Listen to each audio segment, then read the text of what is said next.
नमस्कार दोस्तों, स्वागत है आपका स्टडी फॉर सिविल सर्विसेज में। वीडियो को पूरा देखिए। कोई भी आपका फीडबैक है, कोई सजेशन है, तुरंत वीडियो में कमेंट करके जरूर बताइए। अच्छा लगे तो वीडियो लाइक जरूर कर लीजिए और ऐसे वीडियो लगातार फ्री में पाने के लिए चैनल को तुरंत सब्सक्राइब कर लीजिए और बेल आइकन को जरूर टैप कर लीजिए ताकि आगे भी सारे वीडियो आपको मिलते रहे। यूट्यूब में फॉलो करते हैं तो प्लीज ये वाला फ्री टेलीग्राम चैनल जरूर ज्वाइन कर लीजिएगा। सारे नोटिफिकेशन, सारे अपडेट यहीं पे आते हैं, ध्यान रखिएगा। स्टडी फॉर सिविल सर्विसेज का कोई भी पेड ग्रुप अगर आपको ज्वाइन करना है तो सिर्फ 856480560660897523864455 यही नंबर है हमारे, सिर्फ जहां पे कॉल या व्हाट्सएप कर सकते हैं। इंस्टाग्राम पे हमारा पेज जरूर फॉलो कर लीजिएगा, studyforcivil.services है। ट्विटर पे हमको जरूर फॉलो कर लीजिएगा, @studyforcivils है। Welcome back to our channel study for civil services के यूट्यूब चैनल में आप सबका मैं फिर से एक बार स्वागत करती हूं। और आज के अपने इस वीडियो में हम यूपीपीएससी बीईओ प्री 2022 के लिए मॉड्यूल डे 5 को देखने वाले हैं, जो कि आपका इंग्लिश मीडियम में होगा। ठीक है, इसका आपका हिंदी मीडियम का मॉड्यूल आ चुका है। यदि आप उसको देखना चाहते हैं तो उसको भी देख सकते हैं, जिसमें भी आप खुद को कंफर्टेबल महसूस करें आप उस लैंग्वेज को चूज कर सकते हैं। फाइन, आप हमारा यूट्यूब चैनल अगर अभी तक सब्सक्राइब नहीं किया है तो आप उसको सब्सक्राइब कर लीजिए, ताकि इस प्रकार की कोई भी वीडियो आती है तो वो आपको सही टाइम पे उसका नोटिफिकेशन मिल सके। आप हमारा फ्री टेलीग्राम ग्रुप भी ज्वाइन कर सकते हैं और आपको कोई भी एग्जाम से संबंधित कोई भी इन्फॉर्मेशन चाहिए या नोट्स चाहिए तो उसके लिए आपको कमेंट बॉक्स में सर का डिटेलिंग्स नंबर दिए गए हैं, आप उस पर कॉन्टैक्ट कर सकते हैं। किसी भी चीज़ की अपने एग्जाम से संबंधित जानकारी के लिए आप वहाँ संपर्क कर सकते हैं। तो चलिए शुरू करें आज के अपने टॉपिक को। आइए देखिए, एंशिएंट हिस्ट्री, यानी कि पहले हम क्या पढ़ने वाले हैं, अपने यहाँ पर जो है एंशिएंट हिस्ट्री को पढ़ेंगे। आज हमारा पहला सेगमेंट एंशिएंट हिस्ट्री पर होगा। इसमें हम हड़प्पा सिविलाइजेशन, यानी कि हम यहाँ पर सिंधव सभ्यता को हम कह सकते हैं, यहाँ पर पढ़ेंगे। आप देखेंगे, इससे पहले हम ये टॉपिक शुरू करें थोड़ा बैकग्राउंड जान लेते हैं। जैसे कि आप जानते हैं कि ये जो सिंधु घाटी हमारी जो हड़प्पन सिविलाइजेशन है, बहुत पुरानी सभ्यता है और कहते हैं कि 20वीं जो सदी थी उसके द्वितीय शतक तक एक गुमनाम सभ्यता हुआ करती थी। लोग नहीं जानते थे इसके बारे में, अपरिचित थे या जानते नहीं थे बेसिकली। तो विद्वानों की ये धारणा थी कि सिकंदर का जब आक्रमण हुआ था 326 ईसा पूर्व के पहले, भारत में कोई सभ्यता ही नहीं थी, उनका भी ऐसा मानना था। लेकिन 20वीं सदी के जो तृतीय दशक में आप देखेंगे दो यहाँ पर पुरातत्व शास्त्री आए, जिसमें पहला नाम था दयाराम साहनी और राखाल दास बनर्जी ने क्या बोला कि हड़प्पा और मोहनजोदड़ो के प्राचीन स्थलों से क्या पुरातात्विक वस्तुएं यहाँ से प्राप्त कर ये सिद्ध कर दिया कि भाई सिकंदर के आक्रमण से पहले भी यहाँ पर एक सभ्यता थी, यहाँ पर एक सिविलाइजेशन था जो अपनी समकालीन सभ्यताओं में सबसे विकसित हुआ करती थी। ये उनका कहने का क्या तात्पर्य है, इसको अब हम जब पढ़ेंगे तब हम इसको समझेंगे। क्यों, देखिए यहाँ पर देखिए क्या लिखा, Harappan civilization was the first urban civilization of South Asia. Harappan was the first discovered by Dayaram Sahni in 1921। ठीक है, आप नगरीय सभ्यता की जैसे ये बात कर रहे हैं कि हड़प्पा सभ्यता जो थी वो नगरीय सभ्यता थी, तो ऐसा क्या था कि नगरीय सभ्यता बोला गया इसको। अभी दयाराम साहनी ने जैसे उन्होंने बताया था कि ये जो अपनी समकालीन सभ्यताओं में सबसे विकसित थी, काफी डेवलप थी। तो आप देखेंगे यहाँ पर जो पुरातात्विक अवशेष प्राप्त हुए, देखिए हिस्ट्री के बारे में किससे पता चलता है, या तो वहाँ पर कुछ पुरातात्विक अवशेषों से पता चलता है या वहाँ के साहित्य से पता चलता है ना। तो आप देखेंगे कि वहाँ का जो वहाँ पर जैसे साक्ष्य मिले हैं तो उनसे पता चला है कि भाई ये नगरीय व्यवस्था भी थी, क्योंकि ऐसा देखा कि वहाँ पर ना पर्यावरण से के अनुकूल आप देखेंगे यहाँ पर काफ़ी चीज़ें बहुत पॉजिटिव पाई गई हैं। और उसका उद्भव आप देखते हैं, ये जो सभ्यता देखी गई वो नगर नियोजन और जल निकासी प्रणाली के लिए काफ़ी फेमस रही है उस टाइम पे, मतलब काफ़ी जानी गई है और एक उदाहरण के रूप में वर्तमान में प्रस्तुत की गई है। आप देखेंगे इनके रोड्स के किनारे क्या होता था, नालियों के ऊपर नालियां जो होती थी ना वो ढकी हुई होती थी, और घरों का जितना गंदा पानी होता था इन नालियों से होता हुआ नगर की मुख्य नालियों में गिरता था।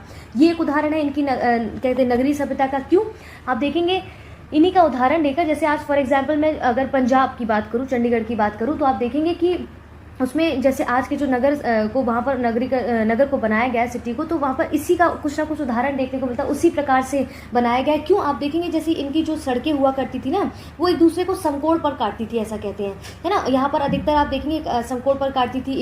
इनका जो घर खिड़कियाँ वगैरह होती थी वो मुख्य सड़क पर, मेन रोड पे ना खुलती थी, बल्कि वो गलियों में आप देखेंगे जो उनकी गलियाँ होती थी उसमें खुलती थी। और ऐसे कई सारे साक्ष्य मिले हैं और इसमें पक्की ईंटों का भी धीरे धीरे इन्होंने देखा प्रयोग किया गया है घर को बनाने में। ऐसे बहुत सी चीज़ें हैं। इसके बाद आप देखेंगे यहाँ पर एक और मुख्य विशेषता देखी गई है, ये जो थोड़ा इतर है इससे वो आप समझेंगे कि ये जो दोनों जो सड़कें को एक दूसरे पे संकोण पर काटती थी और लगभग सभी नगर जो था ये पूरा दो भागों में डिवाइडेड था, 2 पार्ट्स में डिवाइडेड था। इसमें फर्स्ट पार्ट आप देखेंगे, एक पार्ट जो था वो ऊंचे दुर्ग इसमें बनाए जाते थे और उसमें क्या होता था, शासक वर्ग निवास करते थे, है ना। और दूसरा जो इनका भाग बनाया डिवाइड किया गया था उसमें थोड़ा सा आप देखेंगे रेजिडेंशियल एरियाज टाइप के साक्ष्य इसमें मिलते हैं जिसमें थोड़े बड़े हुआ करते थे और कहते हैं कि आमतौर पर यहाँ पर जनरली आप देखेंगे कि कुछ नागरिक हो गए, व्यापारी हो गए, शिल्पकार, कारीगर, श्रमिक इत्यादि रहते थे।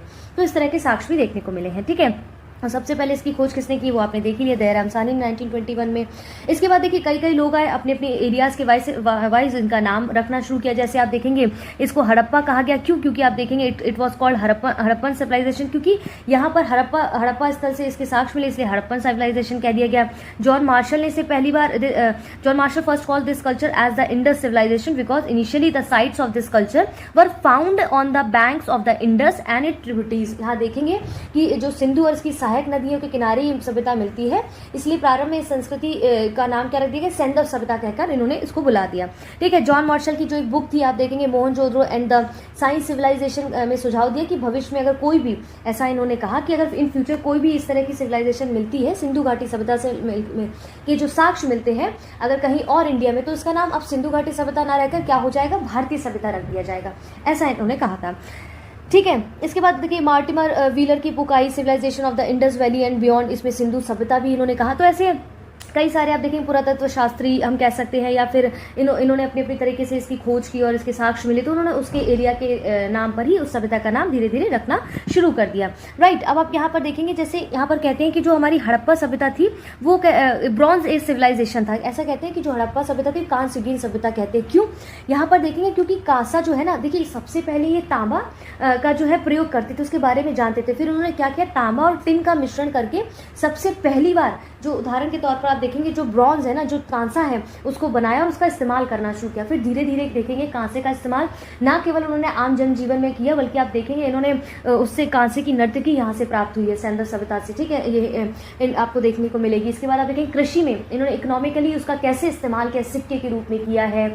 आप देखेंगे कृषि में इन्होंने उसके औजारों को कांस्य के औजारों को बनाकर उसका इस्तेमाल करना शुरू किया। ऐसे बहुत से इस्तेमाल हैं जो आप देखेंगे इनके घरों में भी उसका कहीं ना कहीं इस्तेमाल हुआ है। तो काफ़ी सारे एग्जाम्पल्स हमारे सामने हैं। तो ये कांस्य युगीन सभ्यता भी कही जाती है, ध्यान रखिएगा, इंपॉर्टेंट फैक्ट है ये।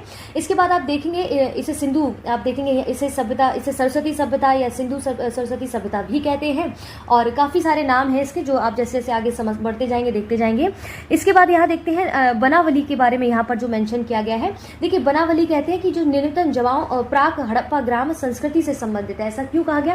प्राक हड़प्पा सभ्यता संस्कृति मतलब जो आरंभिक काल की थी। देखिए धीरे धीरे किसी चीज का विकास होता है जैसे जैसे वो आगे आगे चरण में बढ़ता चला जाता है। तो एकदम से कैसे कोई भी जो सभ्यता है नगरीय नहीं होगी, पहले वही वो थोड़ा सा डेवलप हुई होगी, फिर थोड़ा और डेवलप हुई होगी, समय के साथ साथ परिवर्तित हुई होगी। तो पहले ग्रामीण आप कह सकते हैं यहाँ पर ग्राम संस्कृति से संबंधित था। जैसे हड़प्पा सभ्यता में और भी जगह के लोकेशंस के बारे में पता चला, तो बनावली कहते हैं कि बनावली जो है वो आरंभिक हड़प्पा ग्राम संस्कृति से जो है वो संबंधित था। ठीक है, इसके बाद आप देखेंगे जैसे अमरी संस्कृति हो गया, सोथी संस्कृति हो गया, कोटदीजी संस्कृति हो गया, ये भी आरंभिक हड़प्पा संस्कृति से ही संबंधित है। ध्यान रखिएगा इसको। ठीक है, अब देखिए यहाँ पर कह रहे हैं कि जैसे इनका जो पुरातात्विक स्थल है, यहाँ पर आप देखेंगे the order of their location from north to south of the archaeological site of India. किस तरह से नॉर्थ टू साउथ की बात करें, जैसे पहले बुर्ज होम है, फिर भीमबेटका है, फिर पिकली हल है, फिर यहाँ पर क्या लिखा हुआ है आपका पिकली हल है, फिर इसका अटिराम पक्कम है। क्लियर है? तो नॉर्थ टू साउथ की बात कर रहा है बेसिकली, डू अंडरस्टैंड दैट? तो यहाँ पर ये इसका पैटर्न ही रहेगा। देखिए अब यहाँ पर भीमबेटका का नाम आया, दिस इज वेरी इंपॉर्टेंट। समझिए क्यों ये इंपॉर्टेंट है। आप देखेंगे जैसे आप जब भी आप कभी ध्यान रखिएगा मेंस का जब प्रश्न लिखें इस तरह के, अगर आर्ट एंड कल्चर में भी प्रश्न इस तरह का आता है तो वहां पर जैसे चित्रकला का अगर उदाहरण दिया जाए इस तरह से, तो आप भीमबेटका को पीछे नहीं छोड़ सकते, क्योंकि भीमबेटका जो है वो 30,000 साल पुरानी लगभग एक गुफाओं में मिली चित्रकला है। और भीमबेटका बहुत फेमस है क्योंकि यहाँ पर सामूहिक नृत्य के भी साक्ष्य मिले हैं, आपको युद्ध करने की रेखा चित्र के साक्ष्य मिले हैं यहाँ पर। ठीक है, वो सोचिए 30,000 साल पुरानी चित्रकला है और आज भी हमारे समाज में वो विद्यमान है। मतलब बहुत बड़ी चीज़ है। उस तरह किस तरह से उन्होंने पूरे अपनी सामाजिक परिस्थितियों को, अपने सोशल लाइफ, अपनी इकोनॉमिक कंडीशंस उनकी कैसी थी, अपनी सांस्कृतिक, अपने कल्चर को उन्होंने वहाँ पर ड्रॉ करने की कोशिश की है। तो this is the good example जिसके थ्रू हम अपनी इस सभ्यता को भी बहुत कुछ वहाँ के बारे में जान सकते हैं, क्योंकि सब चीज़ें इतिहास क्या है आपका आर्कियोलॉजिकल साक्ष्यों पर ही निर्भर करता है और आपके जो है साहित्य पे निर्भर करता है। तो इन दोनों चीज़ों से ही हमें इतिहास का पता चलता है और हमारे उस पर अजम्पशंस रहते हैं। अग्री। चलिए अब हम आगे बढ़ते हैं। इसमें देखिए यहाँ पर क्या बोलने की कोशिश करें, जैसे यहाँ पर देखेंगे कि झूकर संस्कृति हो गया, चौधरों से प्राप्त हुई। तो ऐसे कई सारी संस्कृतियाँ जो अलग अलग देखेंगे क्षेत्रों से प्राप्त हुई, उनके नाम हम देख सकते हैं यहाँ पर। चलिए फिलहाल हम यहाँ पर आगे बढ़ते हैं। द हड़प्पन और Indus culture had 3 successive stages यहाँ पर देखे गए हैं। यहाँ पर 3 क्रमिक चरण हैं हड़प्पा सभ्यता के। जैसे अभी मैंने बताया था, अर्ली स्टेज की बात कर रहे थे, हड़प्पन सिविलाइजेशन 3200 से 3200 से 2600 BC की बात कर रहा है। This was the period of planting of urban life. यहाँ पर देखेंगे कि नागरिक जीवन ना धीरे धीरे से बीजारोपण होना शुरू हुआ। अब बिगिनिंग हो रही है ना, जैसे एक छोटा बेबी होता है, धीरे पहले वो जन्म लेता है तो वो बहुत छोटा सा होता है, धीरे धीरे अब अर्ली एज में धीरे धीरे वो वहाँ पर बहुत छोटा है, फिर थोड़ा सा यहाँ पर देखिए मैच्योर हड़प्पन सिविलाइजेशन की बात करें तो धीरे धीरे वो डेवलप होना शुरू हुई। ठीक है, इसके बाद देखेंगे पोस्ट हड़प्पन, यहाँ पर 1900 से 1300 BC के बीच में यहाँ पर क्या हुआ, इस नगरीकरण का पतन हुआ।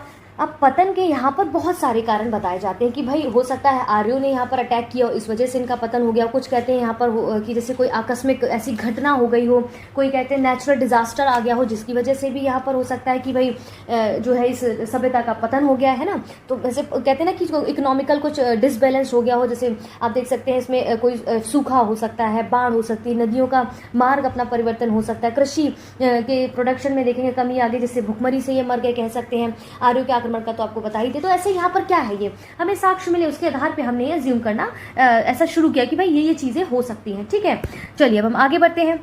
यहाँ पर इंपॉर्टेंट फैक्ट्स क्या हैं उनको समझने की कोशिश करते हैं। जैसे यहाँ पर आप देखेंगे कि हड़प्पा ही जो ये कह रहे the first theoretical analysis on the Harappan political structure was done by, यहाँ पर किसके द्वारा इसको देखा गया है, यहाँ स्टुअर्ट पिगट के द्वारा इसको डाला गया है। सैद्धांतिक प्रकाश पहले सबसे पहले किसने दिया, राजनीतिक संरचना पे स्टुअर्ट पिगट ने दिया है। मैटर क्या कर रहा है अभी कि पॉलिटिकल स्ट्रक्चर, अब क्या राजनीतिक, सामाजिक, उनकी आर्थिक, उनकी संस्कृति के बारे में हमें पता चला है साक्ष्यों से। तो अब जान लेते हैं कि भाई इनकी राजनीतिक स्थिति कैसी थी, क्योंकि देखिए यहाँ पर राजनीतिक स्थिति जानेंगे तब पता चलेगा अच्छा उनका व्यापार कैसा था, अच्छा उनके लाइफस्टाइल कैसा था।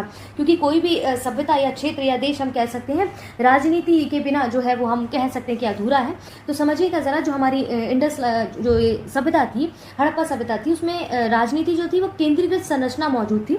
ऐसा कहते हैं क्योंकि माप तोल की जो पद्धतियां थी ना, वहाँ पर मेजरमेंट की जो वहाँ पर टेक्निक्स थी, वो नगर निर्माण योजना में एक रूपता दिखाई देती है। फिर आप देखेंगे कि शासन का इसमें संचालन वणिक वर्ग यानी कि व्यापारिक वर्गों के हाथ में हुआ करता था। यहाँ पर ये सारी चीजें मतलब वणिक वर्ग संभालते थे, कहने का मतलब ये है।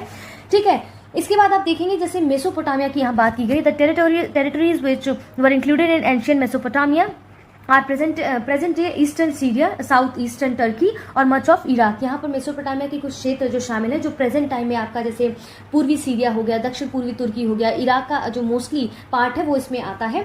ठीक है, इसके बाद हम देखते हैं यहाँ पर कालीबंगा की जो बात की गई है। यहाँ पर अगर आप नजर डालेंगे तो कहते हैं कि कालीबंगा मतलब काले रंग की चूड़ियां जो है उसका मतलब होता है बेसिकली। तो यहाँ पर देखते हैं कि कालीबंगा में प्राप्त जो चबूतरे हुए मिट्टी की ईंटों से बने हुए। धीरे धीरे जब आप आगे बढ़ेंगे इस सिविलाइजेशन में तो देखेंगे कि पक्की ईंटों का भी इस्तेमाल होना शुरू हो गया है।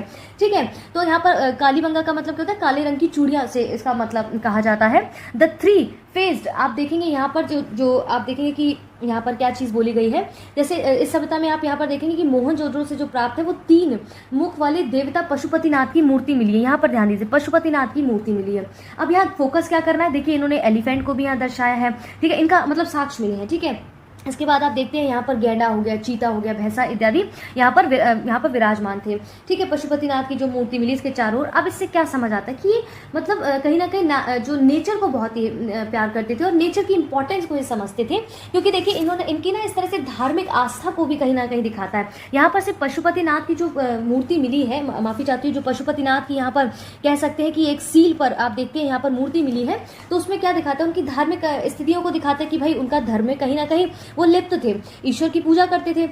इसी के साथ साथ आप देखेंगे कि प्रकृति प्रेमी तो थे ही, ईश्वर की पूजा करते थे। और ये भूत प्रेत हो गया, तंत्र मंत्र हो गया या जादू टोने वगैरह में भी ये काफी विश्वास करते थे। इनके कुछ साक्ष्यों के आधार पर ऐसा माना जाता है। ऐसा क्यों है इसको मैं आगे समझाऊंगी। ठीक है, यहाँ पर अग्निकुंड के साक्ष्य मिले हैं। ये देखेंगे आपकी स्वास्तिक जो होता है ना, स्वास्तिक आप समझते हैं ना, जैसे स्वास्तिक आपका जो इस प्रकार से होता है, ये इसको जो है ये स्वास्तिक इत्यादि जो है अग्नि और स्वास्तिक की पूजा किया करते थे, और ऐसा कहते हैं स्वास्तिक या चक्र सूर्य पूजा का प्रतीक माना जाता था, और पूर्व जन्म में भी विश्वास करते। तो इसके जब हम आगे शवाधान इनको सबको पढ़ेंगे उसमें कवर करेंगे, तो डोंट वरी।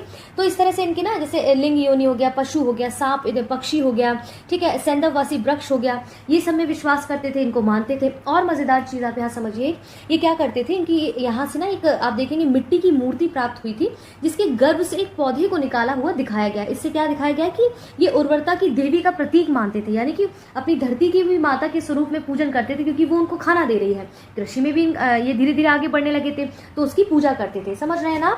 चलिए अब यहाँ पर देखते हैं, हम यहाँ पर कह रहे हैं कि इसके बाद आप देखते हैं यहाँ पर जब इनको पता चल गया भाई इस तरह से प्रकृति प्रेमी थे, ये सब थे। अब इनका भौगोलिक क्रम अगर हम देखें, यहाँ पर जो इनका ज्योग्राफिकल आप कंडीशन आप देखेंगे हड़प्पन सिटीज की, तो सीक्वेंस कुछ इस प्रकार से था। जैसे साउथ में आप देखते हैं यहाँ पर जो है आपका भौगोलिक क्रम में, यहाँ हड़प्पा पंजाब के मांटगोमरी में, कालीबंगा राजस्थान में, ठीक है, कालीबंगा राजस्थान में, और इसके बाद मोहनजोदड़ो सिंध के लरकाना जिले में, और लोथल जो कि आपके गुजरात में पड़ता है, ठीक है। इसके बाद यहाँ देखिए नीचे दिया गया है कि यहाँ पर गौतम, और यहाँ पर क्या चीजें लिखी हुई है आपके, जो Gautam and Buddha in the later Vedic period has mention in the land revenue related details that annual interest rate was charged at the rate of 15% यहाँ पर, ठीक है। इसके बाद आप देखते हैं यहाँ पर Wheeler was the first to give the theory that the Aryas had entered the India from the north west and destroy the Harappan culture, ये हमने देख लिया है। आप देखेंगे इसमें main occupation of the people belonging the Lothal, Chanhudaro से ज्यादातर इनके व्यापार की चीजें आप देखेंगे मिली है, इनके उद्योग की और व्यापार इनके बारे में पता चला है। The major good important imports by the Harappan was metal and precious stones. यहाँ पर देखिए यहाँ पर क्या देखने को मिला, इससे क्या समझ आता है, इनकी ना ये मणि निर्माण जो है आप लोथल और चनोदड़ों से तो मिले ही हैं, इनकी ना मणियाँ कुछ स्पेशल स्टोन्स, इनको प्रीशियस स्टोन्स और मेटल यहाँ से जो प्राप्त हुआ है। इसका मतलब है जैसे सिक्के वगैरह ना इस सब का प्रयोग करते थे, उसमें भी आप देखेंगे स्टोन्स पहले ना केवल श्रृंगार की एक वस्तु थी, बल्कि उससे व्यापार भी किया करते थे, उसका एज एन कह सकते हैं हम कि करेंसी की एज करेंसी के रूप में इसका इस्तेमाल करते थे। और इसके साथ साथ इसको जो महिलाएं हैं ना वो भी श्रृंगार के रूप में धारण किया करती थी। भाई महिलाएं कैसे पीछे रहेंगी, भाई सामाजिक स्थिति इनकी इतनी अच्छी दिखाई जा रही है तो महिलाओं को पीछे क्यों छोड़े। तो इस तरह से श्रृंगार के साक्ष्य में मिले हैं, और कहते हैं कि वहां पर लिपस्टिक जैसी चीजें भी मिली हैं जो महिलाएं जिनका इस्तेमाल करती थी, ऐसा कहा जाता है, ठीक है। इसके बाद आप देखते हैं यहाँ पर the Excavation of the Mohenjo-daro was completed in Larkana district on the banks of river Indus. There was dockyard at Lothal. The people of Indus Valley used to play dice. Camel bones has been discovered from Kalibanga. जो ऊंट की जो हड्डियां हैं आप देखेंगे कालीबंगा से प्राप्त हुई, तो ऐसा माना जाता है कि ये ऊंट से परिचित थे, कहीं ना कहीं परिचित थे, या हम कह सकते हैं किसी ने आक्रमण किया हो या आक्रमणकारी उनसे आए हों, या हम कह सकते हैं कि कोई व्यापार करने कहीं बाहर अन्य विदेशी आए हों जिसकी वजह से उनसे इसका परिचित हुआ। अब देखिए यहाँ पर कह रहे हैं कि इनको ना जैसे खेलों की भी, पासे वगैरह की भी जानकारी ऐसा मानते थी। देखिए अब खेल की जानकारी थी जब ये भाई कह रहे हैं यहाँ पर, तो आप इस बात को समझिएगा कि जैसे इन्होंने क्या किया, यहाँ पर आप देखेंगे कि खेलों की जानकारी थी, तो यहाँ पर कई सारे आप देखते हैं कि इनको कई सारी चीज़ें ऐसी मिली हैं जिससे लगता है कि इनको इंटरेस्ट था उन सब चीज़ों में। तो खेलों में आप पासे की जानकारी देखेंगे, फिर इसके बाद ना देखते हैं इनको गणित की काफ़ी अच्छी नॉलेज थी, जिससे पैमाने जो मेजरमेंट की चीज़ें तैयार किया करते थे, और इस तरह से वहाँ पर काफ़ी सारे साक्ष्य देखने को मिले हैं। मनोरंजन के लिए चौपड़ और पासा खेलते थे। फिर इसके बाद आप देखेंगे कई सारे इसमें आप जैसे धातु निर्माण हो गया, माप तौल प्रणाली हो गया, ग्रह नक्षत्र, मौसम विज्ञान इत्यादि की जानकारी भी ये रखा करते थे कहीं ना कहीं। Evidence of the 7-5 altars have been discovered from the Kalibanga. Specific evidence of the efficient and well planned water harvesting. आप नगरीय योजना की बात की है तो वेल प्लान्ड वाटर हार्वेस्टिंग बहुत बड़ा मुद्दा है, क्योंकि वर्तमान में भी जो है प्रधानमंत्री इस पर बहुत जोर देते हैं कि भाई वर्षा का जो पानी है उसको भी आप वहां पर स्टोरेज करिए और वाटर प्लान इस तरह से हार्वेस्टिंग करिए ताकि उसका सही तरह से सदुपयोग हो सके, ठीक है।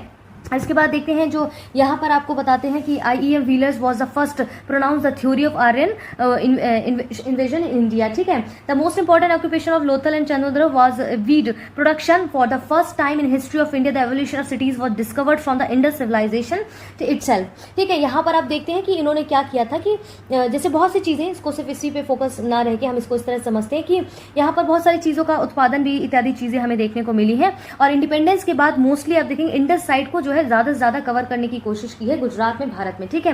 Harappan civilisation develop the north east of Afghanistan. ये अफगानिस्तान में आप देखते हैं कि जो अफगानिस्तान में जो सभ्यता का विकास हुआ पश्चिमोत्तर में वो अफगानिस्तान तक हुआ था। इसका कई जगह पे हिंदू कुश हड़प्पा पुरुष अफगानिस्तान में मिले हैं, इत्यादि चीजें हमने देख ली हैं।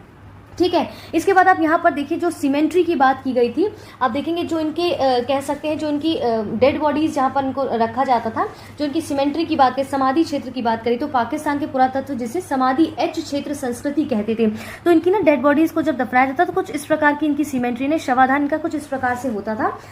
और ऐसा माना जाता है कि जैसे मैंने बताया था जैसे कि ये पूर्वाग्रह से ही ग्रसित थे और जादू टोना इन सब में बिलीव करते, तो जब इनकी डेड बॉडीज मिलती थी ना तो कभी उसके साथ कभी इनका पालतू कुत्ता भी मिलता था, ठीक है, इनकी समाधि में। इसके बाद आप देखेंगे इनके कुछ लग्जूरियस तो नहीं बोलूंगी, माफी चाहती, जैसे इनके कुछ एसेंशियल सामान होते थे उनको भी डेड बॉडीज के साथ रखा जाता था। और आप देखिए मजेदार बात एक और थी, इनकी ना नीचे पैरों के जो पंजे होते हैं, आपके फुट्स होते हैं, उसको काट देते थे। ऐसा मानते थे कि कहीं ये भूत ना बन जाए, तो हमें भूत बन जाएंगे तो फिर हमें मतलब डराएंगे, तो अगर ये काट देंगे तो शायद वो चल नहीं पाएंगे, ऐसी उनकी मान्यता थी।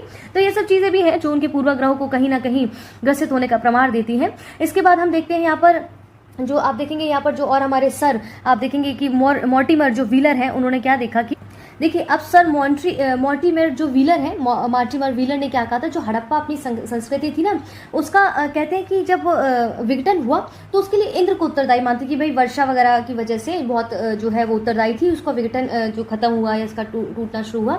फिर चनोदड़ों में देखेंगे एकमात्र ऐसा पूरा स्थल था, ध्यान रखिएगा, जहां पर ईंटें, वक्राकार ईंटें, यानी कि यहाँ पर क्या लिखा हुआ ध्यान दीजिए, Chanhudaro is the only site from where curved bricks has been discovered and no आप देखेंगे यहाँ पर कोई भी citadel has been discovered from Chanhudaro, यहाँ पर चनोदड़ो से किसी दुर्ग का अस्तित्व नहीं मिला है कहीं पर। तो ये जो नाम आ रहे हैं ना आप उनका ध्यान रखिएगा क्योंकि ये काफी इंपॉर्टेंट है। इसके बाद यहाँ पर रेशम के आप देखेंगे, रेशम सिल्क की अगर मैं बात करूं तो काफी प्राचीनतम साक्ष्य नेवासा से प्राप्त हुए हैं। कहाँ से? नेवासा से प्राप्त हुए हैं। किसकी बात कर रही हूँ? जो साक्ष्य नेवासा है ना, रेशम का प्राचीनतम साक्ष्य नेवासा से प्राप्त हुए हैं। यहाँ पर देखेंगे, ऊपर ले चलती हूँ आपको, यहाँ ये पिक्चर देखिए, यहाँ पर ऐसा कहते हैं रेशम के जो शॉल है वो इस तरह से यहाँ पर एक जो दाढ़ी वाले पुजारी की प्रतिमा मिली उनको ओढ़ते हुए देखा गया है। और ऐसा मानते हैं कि देखिए अब इनको पुजारी ही क्यों कहा गया, आप ये सोचिएगा जरा, क्योंकि वर्तमान समय में क्या है कि हमारे पुजारी की जो एक अवधारणा है और एक जो मेंटालिटी है कुछ इस प्रकार के रूप को दर्शाती है। तो वर्तमान की परिस्थितियों को मद्देनजर रखते हुए हमारे अजम्पशंस उसी के बेस्ड पे होंगे, है कि नहीं? हो सकता है वो गुरु ना हो, कोई पर्टिकुलर पर्सन की मूर्ति हो सकती है, कोई वहां पर शासक हो सकता है, कोई भी हो सकता है, पर हमने ऐसा माना हो सकता है पुजारी की प्रतिमा हो, क्योंकि भाई अग्नि पूजा और ये सब की चीजें विद्यमान थी तो हमने इसको पुजारी कह दिया। ठीक है, तो सिल्क के भी आपको यहाँ पर जो है निवासा से जो कुछ प्रमाण प्राप्त हुए। हड़प्पा सभ्यता का जो नगर था वो धौलावीरा 3 भागों में बटा हुआ था। ठीक है, आप इसके बाद देखते हैं धौलावीरा में, यहाँ पर और समझने की कोशिश करिए। जैसे धौलावीरा से हड़प्पा लिपि में, देखिए लिपि तो थी इनके पास लेकिन वो पढ़ी नहीं जा सकी, वो चीज अलग है, लेकिन कोई भाषा ये जानते थे जिनका इस्तेमाल आप देखेंगे बहुत बड़े बड़े अक्षरों में लिखा हुआ एक लघु अभिलेख यहाँ पर प्राप्त हुआ था। ठीक है, अब क्या हुआ, सिंधु घाटी से लिपि की सूचना मोहरों से, जो उनके मोहर स्टैंप हुआ करते थे उससे प्राप्त होता था। तो सैंधव मुद्राओं का सर्वाधिक यूज का अभिप्राय है एक श्रृंगी है। और यहाँ पर बेलन घाटी में आप देखेंगे जैसे यहाँ पर पुरा पाषाण काल हो गया, मध्य पाषाण काल और नव पाषाण काल के अवशेष एक क्रम में पाए गए हैं। तो लिपि के बारे में यहाँ पर पता चलता है जिससे हम आज तक नहीं पढ़ सके हैं। ठीक है, small instructions written in the very large letter in Harappan scripted discovered from the Dholavira. Informative about the Indus valley scripted has been derived from seals. ठीक है, इसके बाद देखते हैं हम यहाँ पर the most popular among Indus seals is one horn bull. यहाँ पर आप देखिए कि यहाँ पर देखिए मैंने भी जैसे बताया था ना कि पशु पक्षी जानवरों की भी बात यहाँ पर की गई है। जैसे आप यहाँ पर देखेंगे कि जो आपकी ये सिंधु घाटी जो सभ्यता थी यहाँ पर क्या हुआ, देखिए इसी के साथ साथ आप देखेंगे कि सबसे पहले सैंधव जो निवासी थे, अभी हमने सिल्क की इन्फॉर्मेशन लिखी, सिल्क के कुछ साक्ष्य वहां पर देखने को मिले। वैसे यहाँ पर कपास की खेती को भी काफी जो है वो शुरू किया गया और कहते हैं कि भारत में कपास जो है वो यूनान गया, जिसे यूनानी हिंडन के नाम से पुकारा गया। ठीक है, हड़प्पा, मोहनजोदड़ो, कालीबंगन और सुरकोटडा के स्थलों से कुबरदार ऊंट का भी जीवाश्म यहाँ पर मिला है। तो ऊंट और देखेंगे घोड़े और हाथी के कुछ साक्ष्य मिले। जैसे जैसे हम आगे समझते जाएंगे तो इसमें काफी जानवरों के यहाँ पर साक्ष्य मिले हैं, जिससे पता चलता है इन सबको भी ये जाना करते थे। ठीक है, इसके बाद आप देखते हैं यहाँ पर धीरे धीरे और समझने की कोशिश करते हैं। जैसे यहाँ पर देखेंगे कि हम, जैसे आप देखेंगे मिस्र की सभ्यता जो है यहाँ पर अगर हम बात करें उसका विकास नील नदी की द्रोणी में हुआ था। ठीक है, यहाँ पर इसके साथ साथ और हम यहाँ पर देखते हैं लोथल और Mundra were the major ports of coast in Gujarat in the Indus society. ठीक है, इसके बाद unit of measurement of the length in ancient India was called raktika. ठीक है, यहाँ पर आप देखेंगे जैसे कि मैंने बोला कि इनको वहाँ की जैसे कि स्केल्स वगैरह जो ये बनाते थे, इसको अलावा हम यहाँ पर समझने की कोशिश करते हैं। ठीक है, यहाँ पर एंशिएंट हिस्ट्री मेजरमेंट की भी कुछ चीज़ें यहाँ पर देखने को मिली हैं। ठीक है, तो यहाँ पर जैसे रेखीय मापन के लिए हाथी दांत के पैमाने का इस्तेमाल किया जाता है, जिसका साक्ष्य कहाँ से मिले, लोथल से मिले हैं। ठीक है, लंबाई नापने के लिए इकाई जो इस्तेमाल करते थे उसे रिक्तिका कहा जाता था। और सिंधुकालीन सोसाइटी में गुजरात के तट पर स्थित प्रमुख जो बंदरगाह है लोथल और मुंद्रा थे। ठीक है, आप देखेंगे इंडस वैली सोसाइटी में क्या होता था कि यहाँ पर कुछ सिंबॉलिक जो स्ट्रेंथ को सिंबॉलिक यहाँ पर कुछ आपको साक्ष्य मिले हैं। ठीक है, जैसे वृषभ पशु शक्ति के प्रतीक से संबंधित था सिंधु घाटी समाज में, जैसा कि अभी देखा हमने। ठीक है, स्वास्तिक सूर्य पूजा का यहाँ पर प्रतीक मिला था। इसके साथ साथ आप देखिए कृषि की बात की जाए तो यहाँ पर जैसे इन लोगों को तरबूज, खजूर हो गया, नींबू हो गया, अनार आदि फलों की भी जानकारी इनको हुआ करती थी। ठीक है, सारी चीजें मिक्स्ड है, इसको समझने की कोशिश करिए। जैसे फैक्ट्स है तो फैक्ट्स आपको इस तरह से एक एक चीज के बारे में अलग अलग बताएंगे जो इसके एग्जाम के लिए एग्जाम के पॉइंट ऑफ व्यू से इंपॉर्टेंट हो। जैसे मोहनजोदड़ो से आप देखेंगे, मैंने भी स्टार्टिंग में क्या दिखाया था, पुरोहित आकृति कुछ यहाँ से प्राप्त हुई थी। ठीक है, इसके बाद यहाँ पर देखते हैं कि Madhav Swaroop first name it's a cemetery H he was the first excavator of this site, ये सब हमने अभी ऊपर देखा था। इसके बाद यहाँ ध्यान दीजिए, जैसे आलमगीरपुर की बात करता है जो यूपी के मेरठ जिले में हिंडन नदी के साइड पर स्थित है और इस स्थल से सोने से लेपित, सोने से कवर्ड आप देखेंगे एक छोटी टेराकोटा मनका जैसी संरचना और कपड़े के साक्ष्य मिले हैं। अभी ऊपर हमने समझाया था। इसके बाद आप यहाँ पर देखते हैं कि भगवानपुर हरियाणा के कुरुक्षेत्र जिले में सरस्वती नदी से, ठीक है, हरियाणा की बात कर रहे हैं, सरस्वती नदी के दक्षिण किनारे पर यह स्थित है। जेपी जोशी ने, ठीक है, जेपी जोशी ने इसका उत्खनन करवाया था। तो किसने किसका उत्खनन कराया, ध्यान रखिएगा, मांडा, जो कि जम्मू कश्मीर। अब देखिए मांडा की यहाँ बात आई है तो मैं आपको एक चीज थोड़ा सा यहाँ पर और स्पष्ट करना चाहूंगी। इसका भौगोलिक जो रूप है ना, जो इसका ज्योग्राफिकल विस्तार था सिंधु घाटी सभ्यता का, उसको यहाँ थोड़ा सा, इसको मैं यहाँ पर इस तरह से कर देती हूँ ताकि इसको याद रहे। यहाँ पर थोड़ा स्पेस देख के मैं बताना चाहती हूँ यहाँ पर कि इसका भौगोलिक विस्तार समझिए। ठीक है, ज्योग्राफिकल यहाँ पर कितना बड़ा था। जैसे यहाँ पर आप देखेंगे, यहाँ पर उत्तर में देखेंगे मांडा था। ठीक है, मांडा जो कि आपका आप देखते हैं कहाँ पर है, जम्मू एंड कश्मीर में। ठीक है, ऊपर का एरिया, उत्तरी सीमा हम कह सकते हैं। इसके बाद आप देखते हैं यहाँ पर आलमगीरपुर था। ठीक है, आलमगीरपुर था जो कि आपका कहाँ पर है, इस टाइम यूपी में है। क्लियर है, इसका मतलब बता रहे हैं कि ये जो सैंधव हम जो सभ्यता पढ़ रहे हैं उसका भौगोलिक विस्तार कहाँ से कहाँ तक था। इसके बाद यहाँ पर आप देखेंगे कि दैमाबाद था। ठीक है, यहाँ पर दैमाबाद आपका कहाँ पर है, ये महाराष्ट्र की बात करा, ये उसकी महाराष्ट्र की बात करा दक्षिणी सीमा पर। ठीक है, इसके बाद आप यहाँ पर देखिए जो आपका कह सकते हैं जो पश्चिमी सीमा अगर देखी जाए तो यहाँ पर क्या है आपका सुतकांगे डोर है। ठीक है, सुतकांगे डोर है, कांगे, ठीक है, सुतकांगे। इसके बाद आप यहाँ पर ऐसे सुतकांगे डोर है, ये कहाँ पर आपका है, बलूचिस्तान में पड़ता है इस टाइम। ठीक है, बलूचिस्तान में है, राइट, ये पश्चिमी सीमा। तो इसका ये क्या है, भौगोलिक विस्तार है, north to south, west to east की बात कर रहा है, राइट, समझ गया। तब आप समझेंगे यहाँ पर जब आप आएंगे, या जो मैं कहने का प्रयास कर रही थी कि मांडा की जो बात की गई थी, अब आप समझ गए कहां पर, ये जम्मू कश्मीर की बात कर रहा है। तो इस सभ्यता का आप देखेंगे कि मांडा जम्मू कश्मीर के चेनाब नदी, अब देखिए यहाँ पर चेनाब रिवर की बात की गई है। अब आपको क्या पता चला, अच्छा जम्मू कश्मीर की रिवर है, चेनाब नदी की बात कर रहा है, तो आपको क्या हुआ, हिस्ट्री के बारे में भी पता चला, कहीं ना कहीं ज्योग्राफी के बारे में भी पता चला। हर सब्जेक्ट में कई सब्जेक्ट छुपे होते हैं, निर्भर करता है, डिपेंड करता है अप टू यू कि आप इसे कैसे समझ रहे हैं। ठीक है, चेनाब नदी के दक्षिणी किनारे पर यह स्थित है, जैसा कि हमने देखा। और 1982 में आप देखेंगे जेपी जोशी के द्वारा इसका जो है उत्खनन कराया गया, उसका जो है कि उसका उत्खनन कराया गया। ठीक है, इसके बाद हम यहाँ पर बात करें, जैसे हम और भी इसमें कई सारे नाम दिए गए हैं कि आर्कियोलॉजिकल ये थे, इन्होंने यहाँ पर इसके बारे में पता चला, यूपी के इस जगह पे खुदाई की, वहाँ पर इस सभ्यता के बारे में पता चला। इसके बाद एंशिएंट इजिप्ट की अगर यहाँ पर देखें, ancient Egypt civilization flourished along the banks of the river Nile. ठीक है, यहाँ पर अभी जैसे मैं थोड़ी देर पहले बता रही थी आपको कि जैसे मिस्र की सभ्यता का जो विकास है नील नदी की द्रोणी में हुआ था। ठीक है, मिस्र को नील नदी का उपहार भी कहा जाता है। तो Nile river is known as lifeline of the Egypt because is the absence of this river this region would have been a desert। आप देखेंगे क्यों कहा जाता है, क्योंकि इस नदी के अभाव में यह भूभाग रेगिस्तान हुआ करता था। लेकिन सुमेरिया सभ्यता के लोग प्राचीन विश्व के प्रथम लिपि आविष्कार यहाँ पर आविष्कार करता थे, जिन्होंने बताया कि भाई देखिए ये इतनी इंपॉर्टेंट है क्योंकि नील नदी की वजह से वहां पर खेती और ये सब चीजों का जो है विकास हो सका, खेती वगैरह हो सके, जिसकी वजह से मिस्र की जो सभ्यता है वो कहीं ना कहीं अस्तित्व में वहां पर देखने को मिली, उसका विकास होना शुरू हुआ था उस वक्त में, वरना तो पूरी तरह से रेगिस्तान ही था।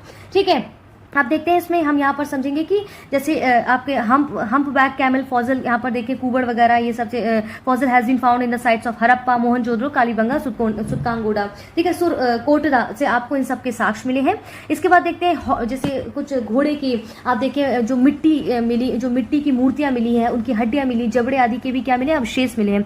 तो हड़प्पावासी घोड़े से परिचित नहीं थे, ध्यान रखिएगा, लेकिन मैंने जैसा बोला कि जैसे हो सकता है आक्रमणकारी या विदेशी आए जिनके द्वारा इनको पता चला, लेकिन वो उस चीज से परिचित नहीं थे। ये सब हमारे अजम्पशंस भी हैं, ठीक है। लोथल और बालाकोट सीप उद्योग के लिए भी वहां पर काफी फेमस था, ठीक है। इसके बाद लिखा है ना, Lothal and Balakot were famous for the pearl industry.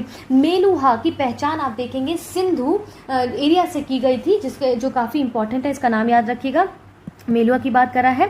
इसके बाद आप देखते हैं कि कालीबंगा में आप धीरे धीरे और इसको आगे देखेंगे तो इसमें जैसे कि the place of the clean cities के बारे में यहाँ पर आप देखते हैं दिलमुन की जो पहचान है वो फारस की खाड़ी की बहरीन से की गई थी, ठीक है। इसके बाद आप देखते हैं कि दिलमुन को साफ सुथरे नगरों का स्थान या सूर्योदय का क्षेत्र, और कहते हैं कि हाथियों का देश भी कहा जाता था। भाई तो कुछ बात होगी, इसीलिए वहां से वो उन चीजों को के साक्ष्य मिले हैं वहां से, ठीक है। इसके बाद देखिए कालीबंगन से बैल की ताम्र मूर्तियां भी यहाँ प्राप्त हुई हैं, लोथल से कुछ कुत्ते की ताम्र मूर्तियां भी प्राप्त हुई हैं, और सैंधव सभ्यता में सबसे ज्यादा आप देखेंगे सैंधव काल में सबसे ज्यादा मोहर जो है वो सेल खड़ी के बने हुए यहाँ पर मिले हैं। Apart from the worship of mother goddess और शिवा, देखेंगे कि मातृ देवी की ना यहाँ बहुत इंपॉर्टेंट चीज है, ध्यान दीजिएगा जरा, अपने आप में ये काफी चीजों को जुड़ाव दिखाता है, समाज की परिस्थितियों को दिखाता है, महिलाओं की स्थिति को दिखाता है। देखिए जब समाज की बात की जाती है तो वहां पर पॉलिटिक्स आपका नहीं आता, समाज में आपका धर्म आता है, समाज में आपकी आर्थिक स्थितियां आती हैं, समाज में आपकी महिलाओं की स्थिति आती है, बहुत सारी चीजें इसमें जो है कनेक्टेड होती है, अपनी संस्कृति आता है। तो कहते हैं जो मातृ देवी और शिव की पूजा के यहाँ पर आप देखेंगे पशुओं की, वृक्षों की उपासना मिलती है, तो मातृ देवी पर अगर हम आए तो कहते हैं कि यहाँ पर मातृ सत्तात्मक सत्ता भी देखी गई थी। तो महिलाओं की स्थिति कैसी थी, इससे हम यहाँ पर थोड़ा अंदाजा लगा सकते हैं, ठीक है। अब कालीबंगन आप देखेंगे, कालीबंगन बहुत फेमस है। Kalibangan west east in Ropar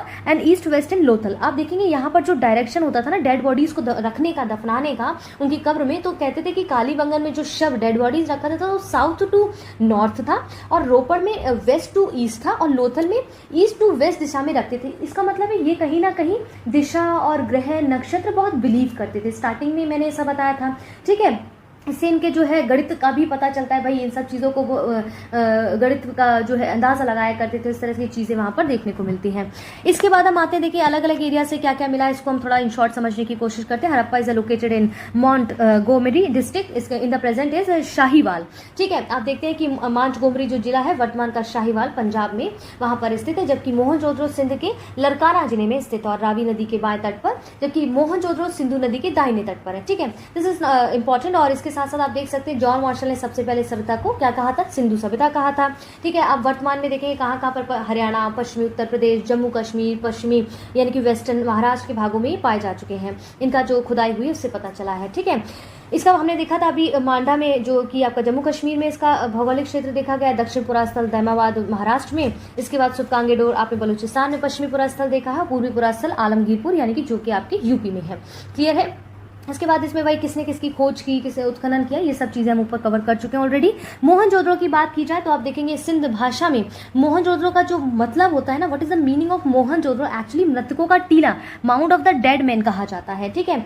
यहाँ से कई सारे शव भी आपको प्राप्त हुए हैं।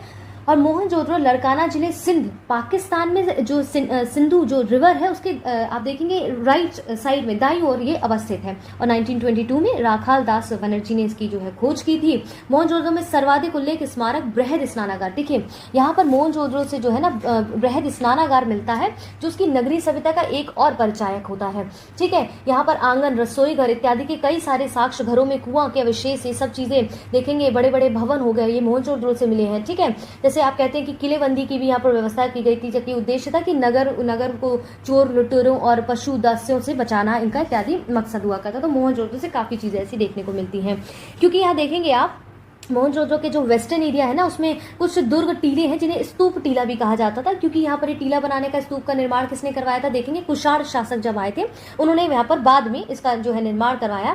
और मोहनजोदड़ो से प्राप्त कुछ अन्य अवशेषों में हम देखेंगे कांच की नृत्य की मूर्ति हो गई, वो भी मैंने बताया, पुजारी योगी की जो ऊपर देखा था वो मूर्ति मिली है। जो उनकी करेंसीज या मुद्रा हम कह सकते हैं उसमें पशुपति शिव के साक्ष्य मिले हैं, मूर्ति के साक्ष्य मिले हैं, ठीक है। ये सब चीजें इसमें हमने ऊपर कवर की है। लोथल की मैं बात करूँ तो ये कहाँ पर स्थित है, गुजरात में अहमदानगर जिले के भोगवा रिवर के तट पर ये लोथल जो है अवस्थित है। इसकी खोज सबसे पहले इसको किसने रिसर्च किया था, इसके बारे में पता चला, सर्वप्रथम डॉक्टर SR राव ने की थी। क्लियर है। चलिए कालीबंगा के बारे में देखते हैं इसमें कि कालीबंगा राजस्थान के हनुमानगढ़ जिले का एक प्राचीन और ऐतिहासिक स्थल है और अमलानंद घोष ने इसकी सबसे पहले खोज 1952 में की थी।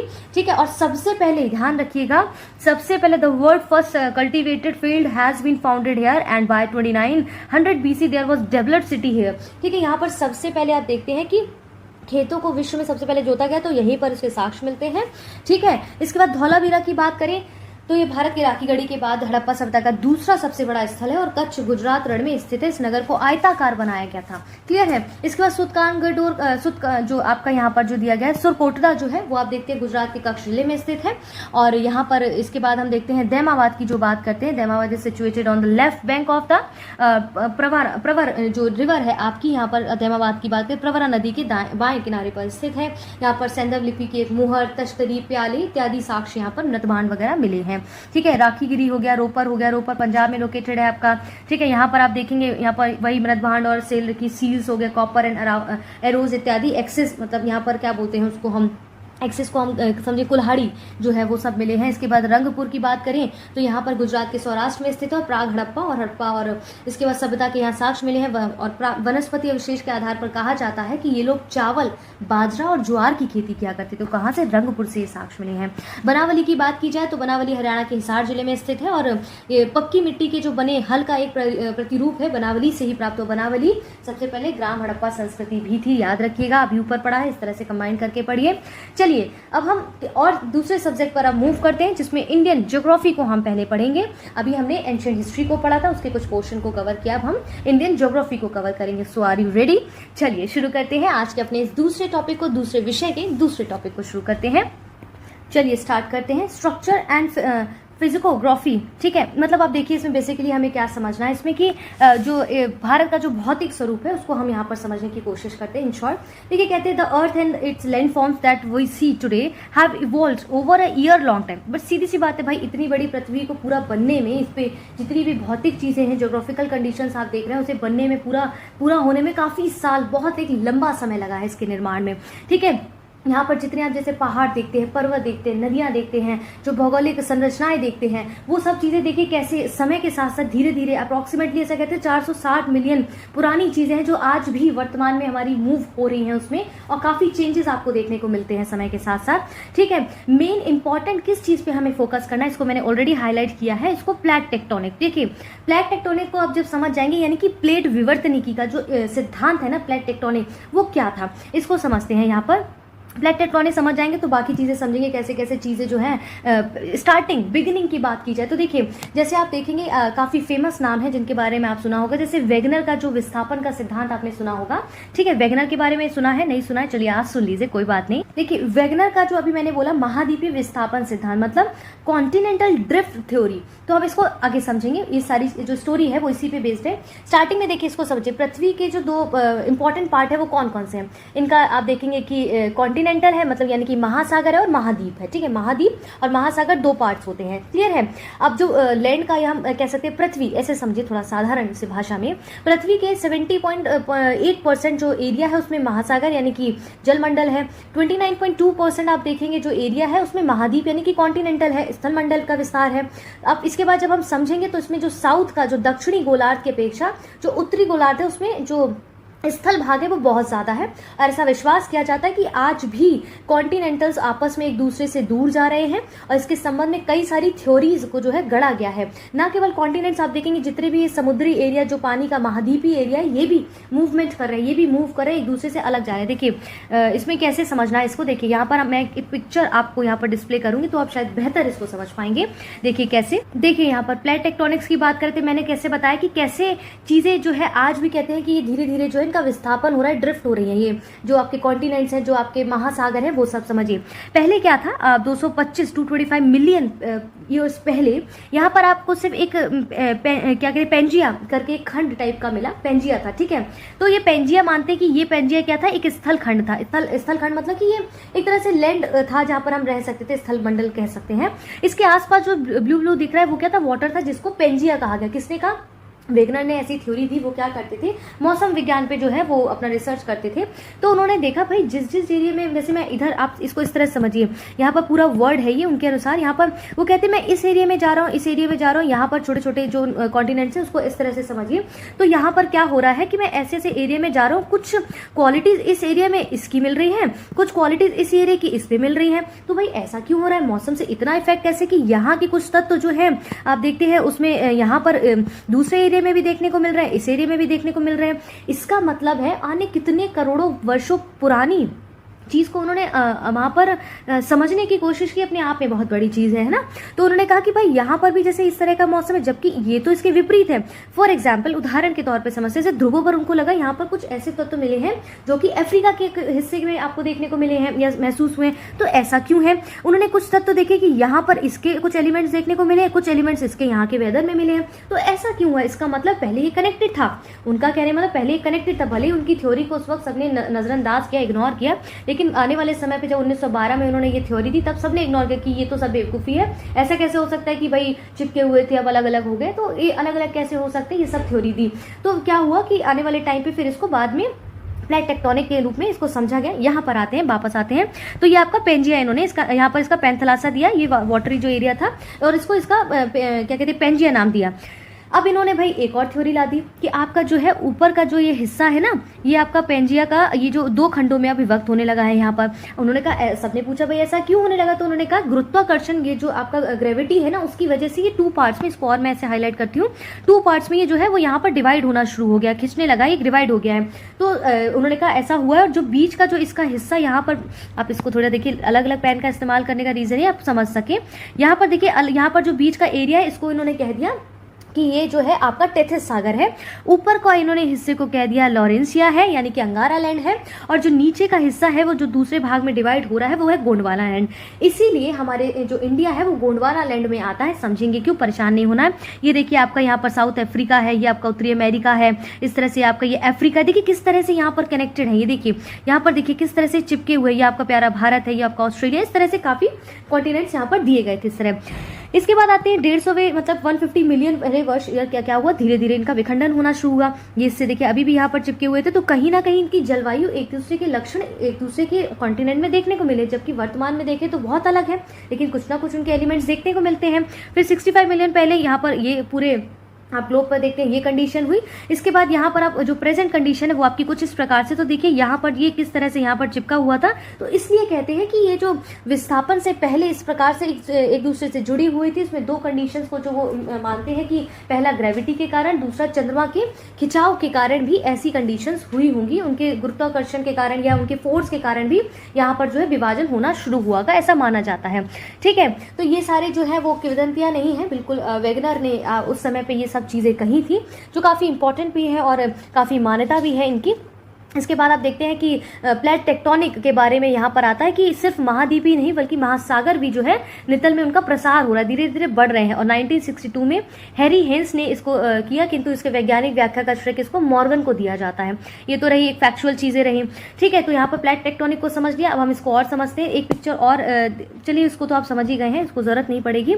इसके बाद आप यहाँ पर देखिए काफी चीजें जैसे दी गई हैं, यहाँ पर कुछ टर्म्स दिए गए। अब हम उसको समझते हैं कि किस प्रकार से प्लेट्स जो है वो इस प्रकार से अलग अलग हो रही हैं आपस में, उनको हम समझने की यहाँ पर कोशिश करते हैं। जैसे कि यहाँ पर आपको ये दिख रहा है कन्वर्जेंट जो बाउंड्री है, देखिए इसका मतलब क्या होता है, जो आपका कन्वर्जेंट बाउंड्री है, यहाँ पर दोनों जो प्लेट्स है वो एक दूसरे के सामने टकरा जाती है, एक दूसरे के ऊपर या तो चढ़ जाती हैं या फिर एक दूसरे के बराबर आ जाती है। इस तरह से तो आप मूवमेंट देख रहे हैं, कॉन्टिनेंट्स में भी दिख रहा है आपको, यहाँ पर सागरों में भी देखने को मिलता है।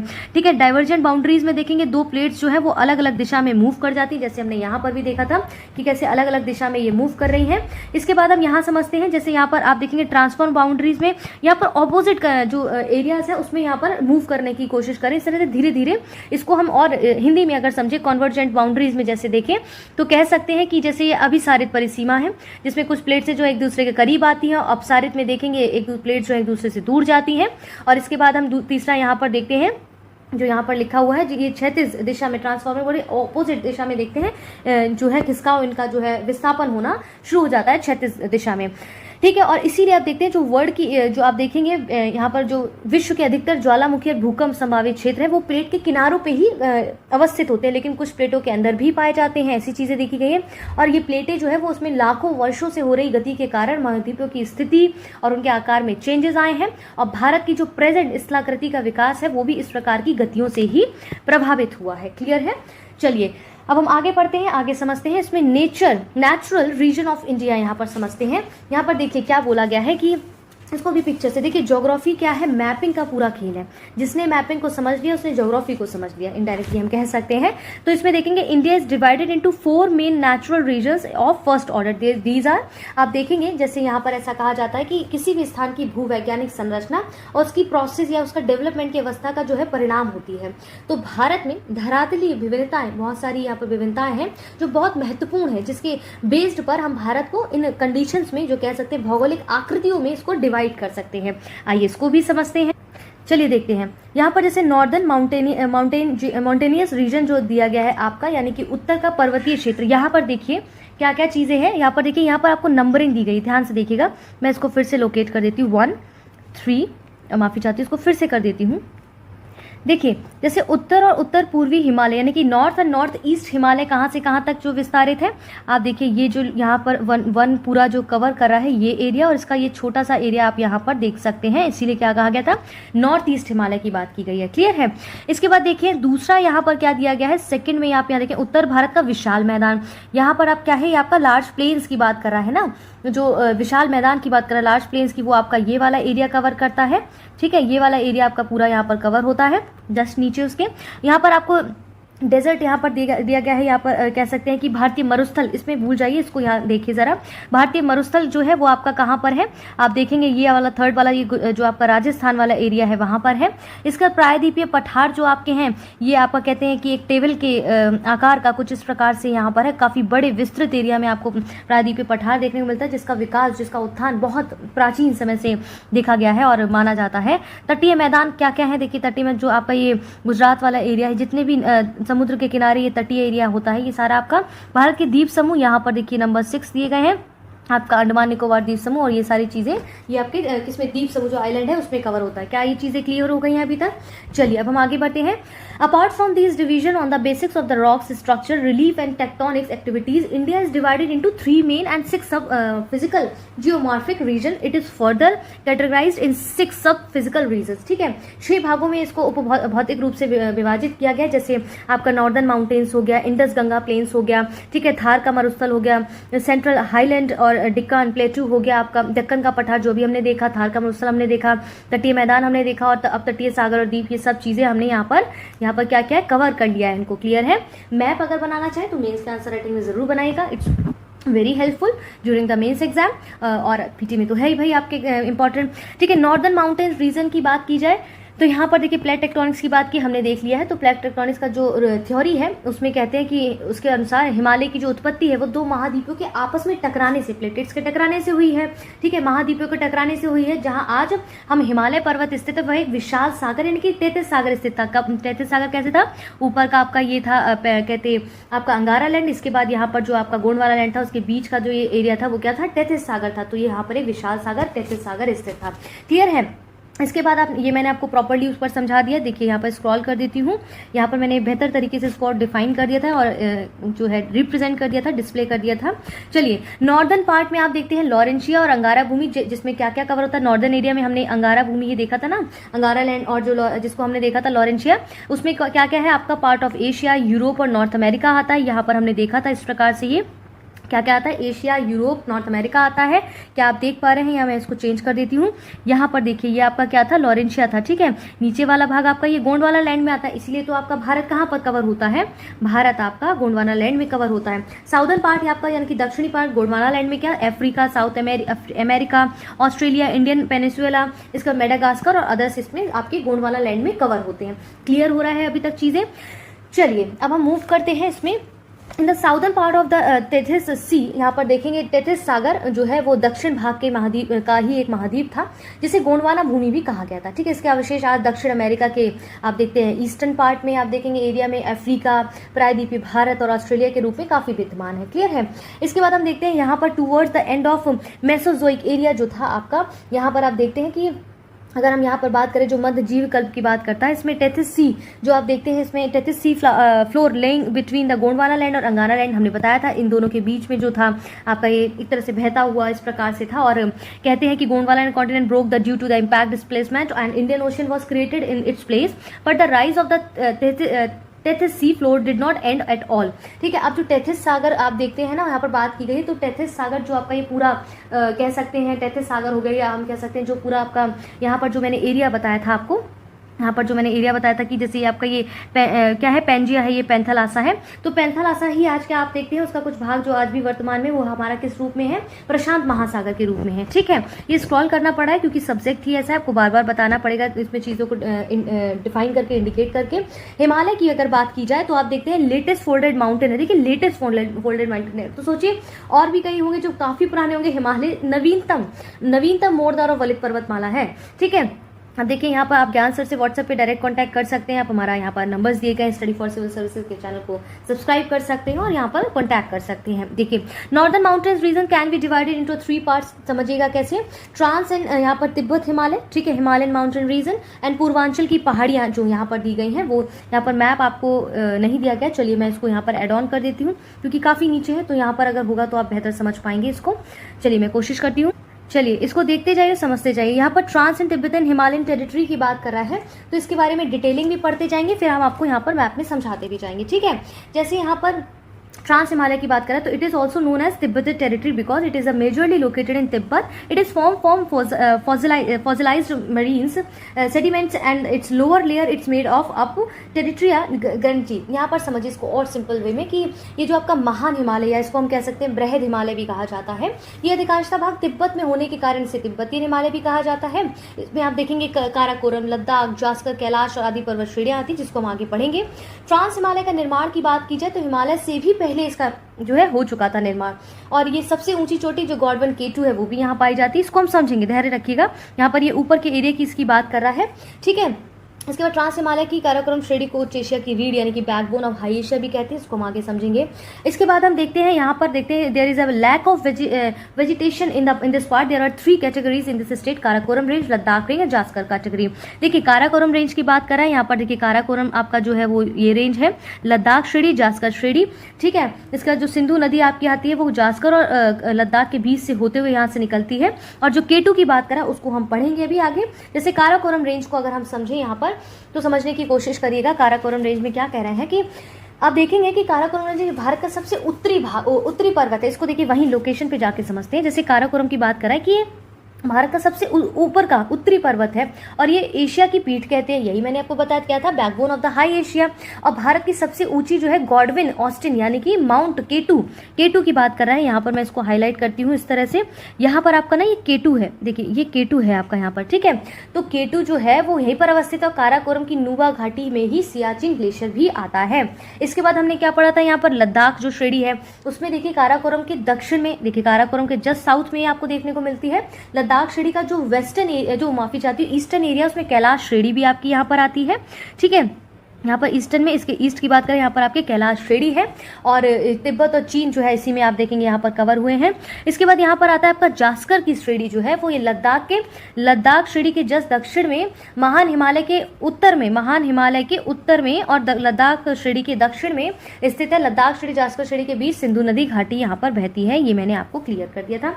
अभी तक क्लियर हो गया है? चलिए हम आगे बढ़ते हैं। इसमें यहाँ पर ये सब चीजें हमने यहाँ कवर कर ली हैं। देखिए लाइन टू लाइन से बेटर है कि अगर आप उसको मैप के साथ करेंगे तो आप बेहतर समझ सकेंगे, क्योंकि ज्योग्राफी को रट्टा नहीं मार सकते जब तक आप उसको अंडरस्टैंड नहीं करेंगे। राइट, आगे देखते हैं। यहाँ पर यहाँ पर हमने पढ़ लिया। जैसे यहाँ पर हम देखेंगे हिमालय जो पर्वतीय प्रदेश उसमें हम ग्रेटर हिमालय हो गया, लेसर हिमालय हो गया, सब हिमालय या हम शिवालिक रेंज कहते हैं, वो सब हम यहाँ पर कवर करेंगे। देखिए इसकी पिक्चर भी दी गई। जैसे ग्रेटर हिमालय और हिमाद्री जिसको हम कहते हैं, तो ग्रेटर हिमालय में हम देखते हैं जैसे हम बृहद हिमालय, महान हिमालय कहते हैं। ऐसा क्यों है? यहाँ पर हमेशा ना बर्फ से ढका रहने की वजह से इसे बर्फीला हिमालय या हिमाद्री भी कहते हैं, तो ये रीजन है हिमाद्री का। इसका विस्तार देखेंगे पश्चिम में सिंधु नदी के गौड़ से लेकर अरुणाचल प्रदेश के नामचा वरवा पर्वत तक ये फैला हुआ है इसका रेंज। ठीक है, सिंधु नदी की यहाँ पर बात करा है तो यहाँ पर देखते जाइए। ठीक है, यहाँ पर इसकी रेंज की बात करा है। इसके बाद बृहद हिमालय लघु हिमालय से एमसीटी यानी कि मेन सेंट्रल ट्रस्ट के द्वारा अलग होता है। इसकी औसतम ऊंचाई ऐसा लगभग मानते हैं 6100 मीटर है, यानी कि 6100 मीटर है। विश्व की सर्वाधिक ऊंची चोटियां इसी पर्वत श्रृंखला में अवस्थित है, जैसे माउंट एवरेस्ट हो गया, सागर माथा जो है आपका कहाँ पर है? नेपाल में इसकी सबसे ऊंची चोटी है। और बृहद हिमालय यानी कि ग्रेटर हिमालय में कई सारी जो चोटियां हैं इसमें आती है, जिसको हम जो पीक्स है इसमें कौन कौन सी, जैसे आप देखते हैं कि माउंट एवरेस्ट हो गया, कंचनजंगा हो गया, तो ठीक है हाईएस्ट पीक यहाँ पर देखिए कंचनजंगा, मकालू, धौलागिरी, नंगा पर्वत, अन्नपूर्णा, काफी सारी हैं। ठीक है, इसके बाद देखते हैं यहाँ पर लेसर हिमालय यानी कि हिमाचल रेंज की बात कर रहा है, मध्य हिमालय की बात कर रहा है। तो इसका बृहद हिमालय के दक्षिण में है स्थित, और ये पर्वत श्रेणी लगभग 50 किलोमीटर चौड़ी है और 3000 मीटर से 45 मीटर तक औसतन ऊंची भी है। और आप देखेंगे बृहद और लघु हिमालय के मध्य कश्मीर घाटी, लाहौल स्पीति, कुल्लू और कांगड़ा घाटियां भी यहाँ स्थित है। आप में से कई लोग कहीं घूमे भी होंगे इसमें।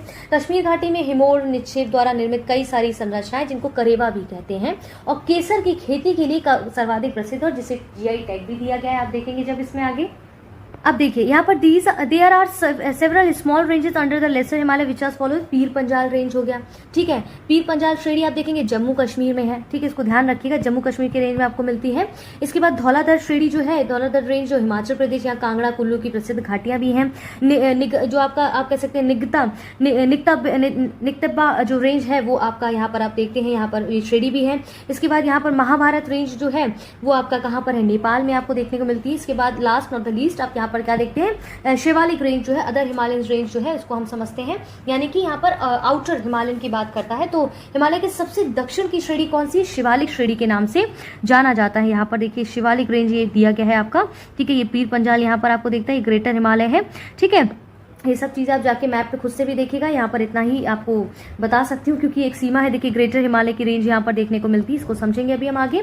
तो यहाँ पर हम बात करते हैं आउटर हिमालय की। तो सबसे जो दक्षिण श्रेणी है आप हिमालय की, शिवालिक श्रेणी जानते हैं, और इस पर्वत से निकलने वाली नदियाँ के द्वारा लाए गए जो अवसाद होते हैं उसमें उसके निक्षेपण, उसके कटने के कारण शिवालिक श्रेणी की यहाँ पर उत्पत्ति हुई है। उसके इकट्ठा होने से हिमालय जो है नवीनतम पर्वत श्रेणी भी हमने पढ़ा था। और इस शिवालिक और लघु हिमालय के बीच के कई अब संरचनाएं घाटियां हैं, जैसे आप वेस्टर्न में देखते हैं दून हो गया, पूर्व में द्वार कहते हैं, जिसे देहरादून या हरिद्वार भी कहा जाता है। और शिवालिक के निचले वाला जो भाग है ना, शिवालिक श्रेणी का जो नीचे वाला भाग आप देखते हैं, इसके वाला जो नीचे वाला भाग देखते हैं आप ये, तो कहते हैं कि इसका जो निचले भाग को तराई कहते हैं, क्योंकि ये दलदली और थोड़ी सी वनाच्छादित प्रदेश भी यहाँ पर पाए जाते हैं। क्लियर हो गया है? चलिए अब हम नीचे आते हैं। इसमें हिल्स और पूर्वांचल की बात कर रहा है। इसी में आप देखेंगे इसके अंतर्गत Shivalik from the lesser are called Doon in the west and the Dwar, अभी हमने कवर किया है। Hills in the Purvanchal, it is spread in the north east state in India. यहाँ पर देखिए ये एरिया जो आपको पूरा दिख रहा है north east state in India की बात कर रहा है। यहाँ पर आप देखिए पढ़ते जाइए, यहाँ पर पटकाई बूम की बात कर रहा है, ये देखिए आपका यहाँ पर लोकेटेड है। नागा हिल्स आपका यहाँ लोकेटेड है, मिजो हिल्स आपका यहाँ पर लोकेटेड है। सच एज यहाँ पर म्यांमार और many are the interior of the countries की बात करें, बॉर्डर्स की। देखिए अब रीजनल डिवीजन ऑफ हिमालयाज देखेंगे तो हम इसको प्रॉपर एक एक लाइन ना पढ़कर इसको मैप के थ्रू समझते हैं, इसको थोड़ा और इंटरेस्टिंग बनाते हैं ताकि आप इसको समझ सकें इसमें क्या कहने का मतलब दिया गया है और क्या चीज़ें लिखी गई है, उसको हम मैप से थोड़ा समझते हैं। राइट, मज़ा आएगा इसको पढ़ने में। चलिए आइए देखते हैं, इसमें मैप लेकर आती हूँ मैं। देखिए यहाँ पर पंजाब हिमालय की बात कर रहा है ना, जैसे उत्तर से दक्षिण के अतिरिक्त हिमालय की आप देखेंगे प्रादेशिक विभाजन की संकल्पना किसने दी थी? सिडनी वोरार्डे ने दी थी। ठीक है, जिसमें हम पंजाब हिमालय को देखते हैं। ये माउंटेन जो सिचुएटेड है, इसको यहाँ ध्यान रखिएगा, पंजाब हिमालय यहाँ दिया गया है, सिंधु और सतलुज नदी के मध्य में स्थित है, जिसका एरिया कुछ इस प्रकार से डिवाइडेड किया गया। इसके अंतर्गत क्या क्या आता है समझिएगा।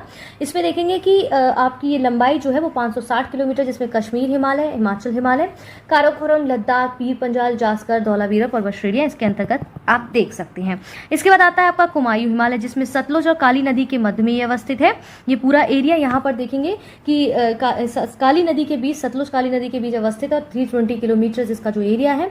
भागीरथी यमुना का जो उद्गम स्रोत है, नंदा देवी चोटी, इस पर्वत श्रृंखला की सबसे ऊंची चोटी है। यहाँ पर आप जाके सर्च करिएगा, इसको इस तरह से डिवाइड कर दिया है मैंने। इसके बाद यहाँ पर नेपाल हिमालय देखिए काली और तीस्ता नदी के मध्य स्थित है। धौलागिरी, मकालू पर्वत श्रेणियां, माउंट एवरेस्ट, कंचनजंगा इत्यादि यहाँ पर अवस्थित है। इसके बाद असम हिमालय तीस्ता और ब्रह्मपुत्र नदी के बीच यहाँ पर देखने को मिलेगा आपको। इसमें देखेंगे तीस्ता दिहांग ब्रह्मपुत्र नदी के बीच इसकी लंबाई 750 किलोमीटर्स है, ठीक है, 750 किलोमीटर्स है। और इसमें कांगड़ी हो गया, नामचा बरवा हो गया, नाग पहाड़ी इत्यादि का क्षेत्र यहाँ पर कवर होता है। क्या क्लियर हो रहा है? इसके एरिया को जब आप समझेंगे यहाँ पर पिक्चर के साथ तो बेहतर समझ पाएंगे, तब समझ पाएंगे इसको इस तरह से लोकेटेड क्यों किया गया, डिवाइड क्यों किया गया है। क्लियर है? चलिए अब हम आगे बढ़ते हैं। अगला हमारा क्या होने वाला है, ये हमने ऊपर कवर कर लिया है इसको, ठीक है। आप चाहे तो स्क्रीनशॉट ले सकते हैं इसका। चलिए अब हम आगे बढ़े, आगे देखते हैं। यहाँ पर सतलुज गंगा ब्रह्मपुत्र प्लेन की यहाँ पर बात की गई है, ठीक है। यहाँ पर सतलुज गंगा ब्रह्मपुत्र की जो बात की गई उसको हम समझते हैं। देखिए इसमें आप देखेंगे कि ये जो इसमें उत्तरी राजस्थान और पंजाब हरियाणा से लेकर उत्तर भारत की असम राज्य का कुछ भाग इसमें सम्मिलित होता है। इसका जो एरिया विस्तार है वो पाकिस्तान, जो सिंधु नदी का मैदान है, बांग्लादेश जो गंगापुत्र का मैदान है वो भी इसमें शामिल है।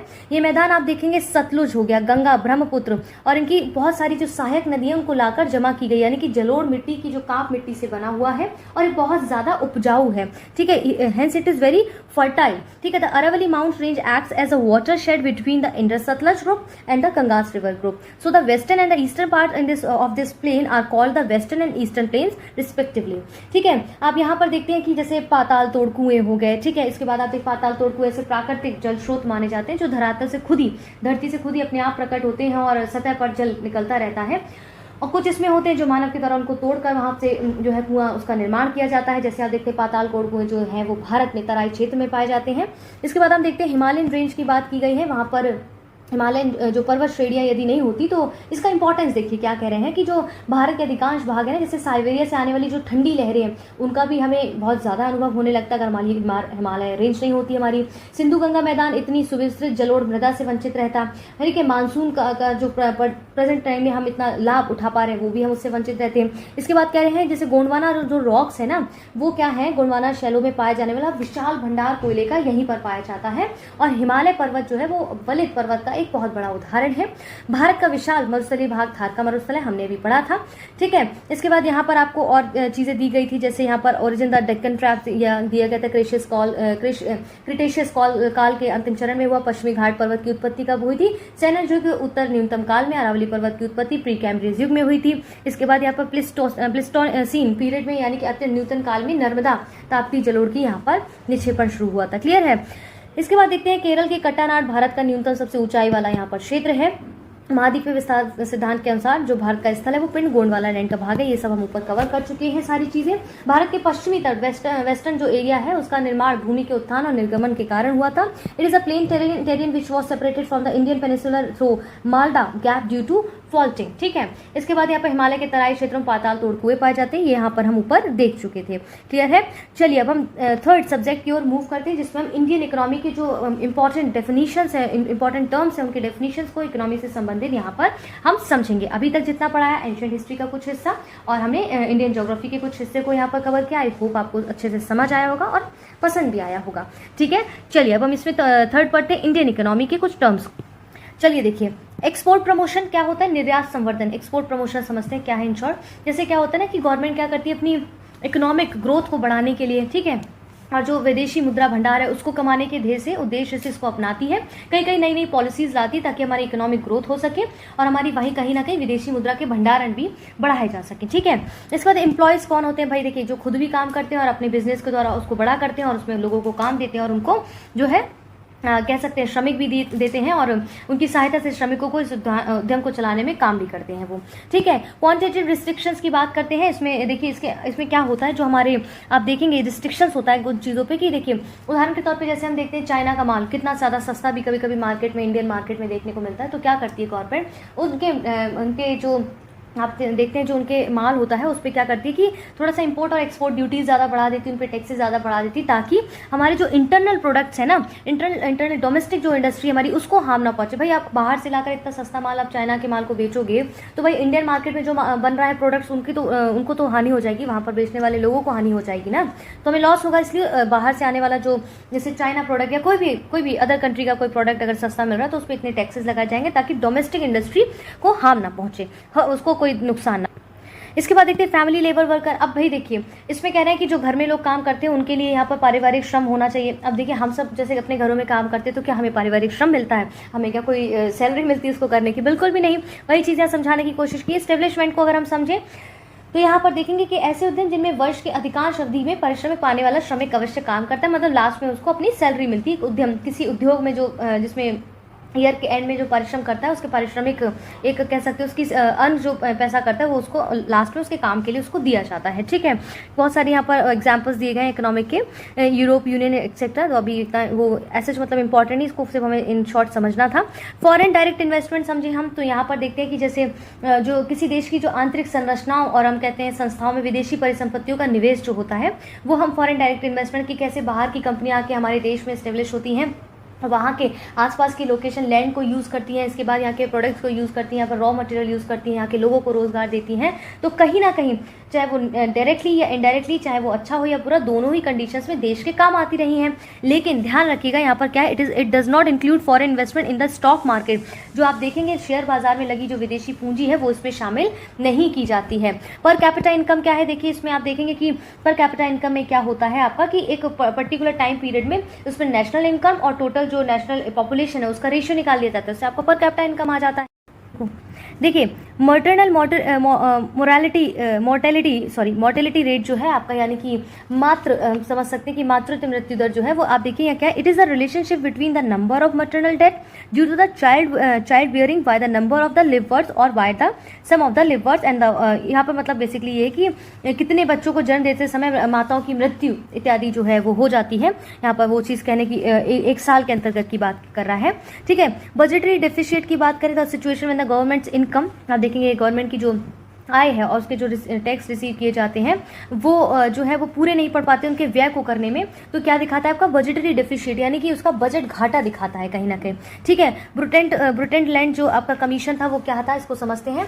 जो यूएन के द्वारा 1983 में विश्व की पर्यावरण समस्याओं को उनका जो है स्टडी करने के लिए इसको नियुक्त आयोग बनाया गया था। इसने एक रिपोर्ट तैयार की थी जिससे आप देखेंगे इसमें धारणीय विकास को हम कह सकते हैं कि सस्टेनेबल डेवलपमेंट, यानी सस्टेनेबल डेवलपमेंट की परिभाषा को बड़े व्यापक रूप से यहाँ पर मेंशन किया गया था। ठीक है, तो यहाँ पर चलिए इसका अनएम्प्लॉयमेंट क्या है कि कोई व्यक्ति जैसे कि काम करने का इच्छुक हो लेकर उसको काम नहीं मिल रहा हो, तो हम इसको अनएम्प्लॉयमेंट में भी देख सकते हैं, यानी कि बेरोजगारी में भी उसको देखा जा सकता है कि वो करना चाहता है, उसके पास स्किल है लेकिन उसको काम नहीं मिल रहा है। समझ रहे हैं आप? देखिए यहाँ पर आपका बीओपी है, यानी कि बैलेंस ऑफ पेमेंट्स में कि गवर्नमेंट के जितने एक्सटर्नल इंटरनल जो जैसे एक्सटर्नल हम देख सकते हैं जिन जिन देशों के साथ जो उसका व्यापार आय व्यय होता है वो सारा एक तरह से ड्राफ्ट बनाया जाता है। तो आपका क्या हो जाता है, बैलेंस ऑफ पेमेंट्स पूरा है। ठीक है, लैंड रेवेन्यू सेटलमेंट में आप देखेंगे कि ब्रिटिश जो गवर्नमेंट हमारे यहाँ आई थी शासन करने, उसमें देखा गया था कि विभिन्न देश के हमारे इंडिया के देश के कई भागों में पार्ट्स में अंग्रेजी शासन की स्थापना के बाद प्रशासन का गठन करने के लिए उसने एक सर्वे किया जिसमें सरकार का हित की दृष्टि से ऐसे लैंड को जो है डिवाइड किया गया जिसमें जो राजस्व आए उसका निर्धारण करने का उसने निर्णय अपने हाथ में लिया। ठीक है, चाहे वो जो लैंड है वो किसी किसान के अधिकार का हो या फिर किसी जमींदार का हो। ठीक है, आप देखेंगे कि इसमें कई सारी चीज़ें, उसको 3 भागों में उसने 3 प्रकार की राजस्व जो रेवेन्यू जो कंडीशन है उसको लागू किया। जैसे जमींदारी सिस्टम में देखेंगे जमींदार से उसने राजस्व लेना यहाँ पर शुरू किया। ठीक है, और इसके बाद आप देखते हैं यहाँ पर रैयतवारी जो सिस्टम है, किसानों से उसने यहाँ पर राजस्व लेना शुरू किया। किसानों के साथ साथ व्यक्तिगत आधार पर ही राजस्व निर्धारण रैयतवारी व्यवस्था कहलाया है। इसके बाद माहलवारी सिस्टम में आप देखते हैं यहाँ पर कि आपका पूरे राजस्व जो रेवेन्यू ग्राम से राजस्व व्यवस्था, यानी कि माहलवारी जो व्यवस्था कहा जाता है पूरे गाँव से यहाँ पर कलेक्ट करने की बात करता है। प्रोविडेंट फंड में saving fund in which both employers and employ contribute regularly in the interest of the employ. It is maintain by the government and given to the employ when he resigns और retire from the work. तो last में उसको जो वेतन भत्ता, वो माफी चाहती हूँ, जैसे उसको जो रिटायरमेंट के बाद पूरा जो उसका फंड मिलता है वो आपका कहीं ना कहीं प्रोविडेंट फंड कहलाता है। ठीक है, इसके बाद मृत्यु दर क्या होता है, देखिए यहाँ पर मृत्यु दर की बात की जाए, इन्फेंट मोर्टेलिटी जो रेट देखिए इन्फेंट मोर्टेलिटी रेट जो है आपका, हम यह कह सकते हैं इसको मृत्यु दर जो है, वो कहते हैं कि एक साल में प्रति 1000 जनसंख्या में मृत्यु हुई संख्या को जो है अभिव्यक्त किया जाता है, चाहे वो किसी रोग के द्वारा हो या रोग के बिना किसी कारण से हो या किसी भी कंडीशन, तो उसको गणना में शामिल किया जाता है।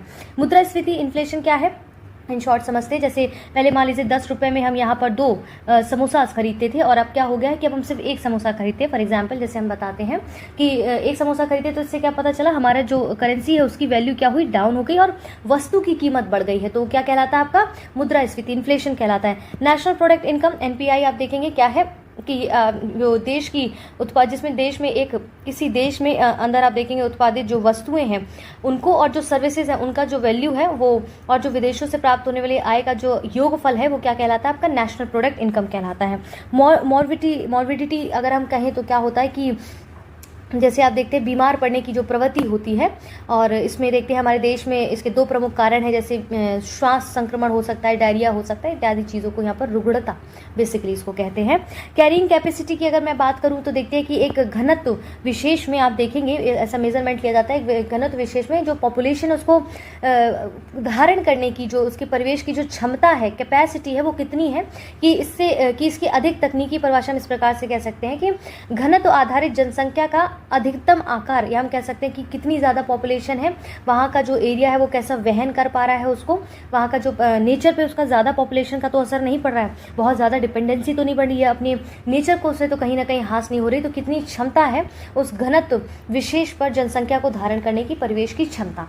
ठीक है, अब यहाँ पर देखिए गुड्स एंड सर्विस टैक्स को देखते हैं। देखिए गुड एंड सर्विस टैक्सेस में आप देखते हैं यहाँ पर जो जैसे अब क्या होता है, वस्तुओं और सेवाओं का अप्रत्यक्ष कर है, और इसे जुलाई 2017 से भारत में कई प्रकार के जो टैक्सेस थे, जैसे बिक्री कर, एकल को समाप्त करके अब एक ही कर लागू कर दिया गया, जिसको हम GST टैक्स कहते हैं। आप बता सकते हैं कमेंट बॉक्स में कि किस संशोधन के द्वारा GST कर को लाया गया है, किस संशोधन का किस आर्टिकल में आपको ये GST टैक्स के बारे में पता चलता है।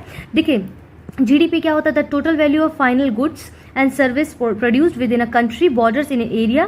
ठीक है, इसको और सिंपल वे में समझिए, जैसे एक वर्ष में किसी देश की जो घरेलू एरिया में आप देखेंगे जो प्रोडक्ट्स उत्पादित किए जाते हैं, अंतिम रूप से तैयार किए जाते हैं, चाहे वो वस्तुएं हैं, सेवाओं की जो मुद्रा मूल्य होता है, जो उसका मेन कह सकते हैं जो वैल्यू होती है वो क्या होता है, आपका GDP होता है। क्लियर है। इसके बाद आप देखेंगे यहाँ पर, देखिए इसके बाद आप यहाँ पर मर्चेंट बैंकर्स कौन कौन से होते हैं उनको समझते हैं। व्यापारी बैंक की कंपनी को सलाह देना या उनके अंश या ऋण के निर्गमन का प्रबंध करने वाले बैंक कौन से होते हैं, वित्तीय संस्थान होते हैं।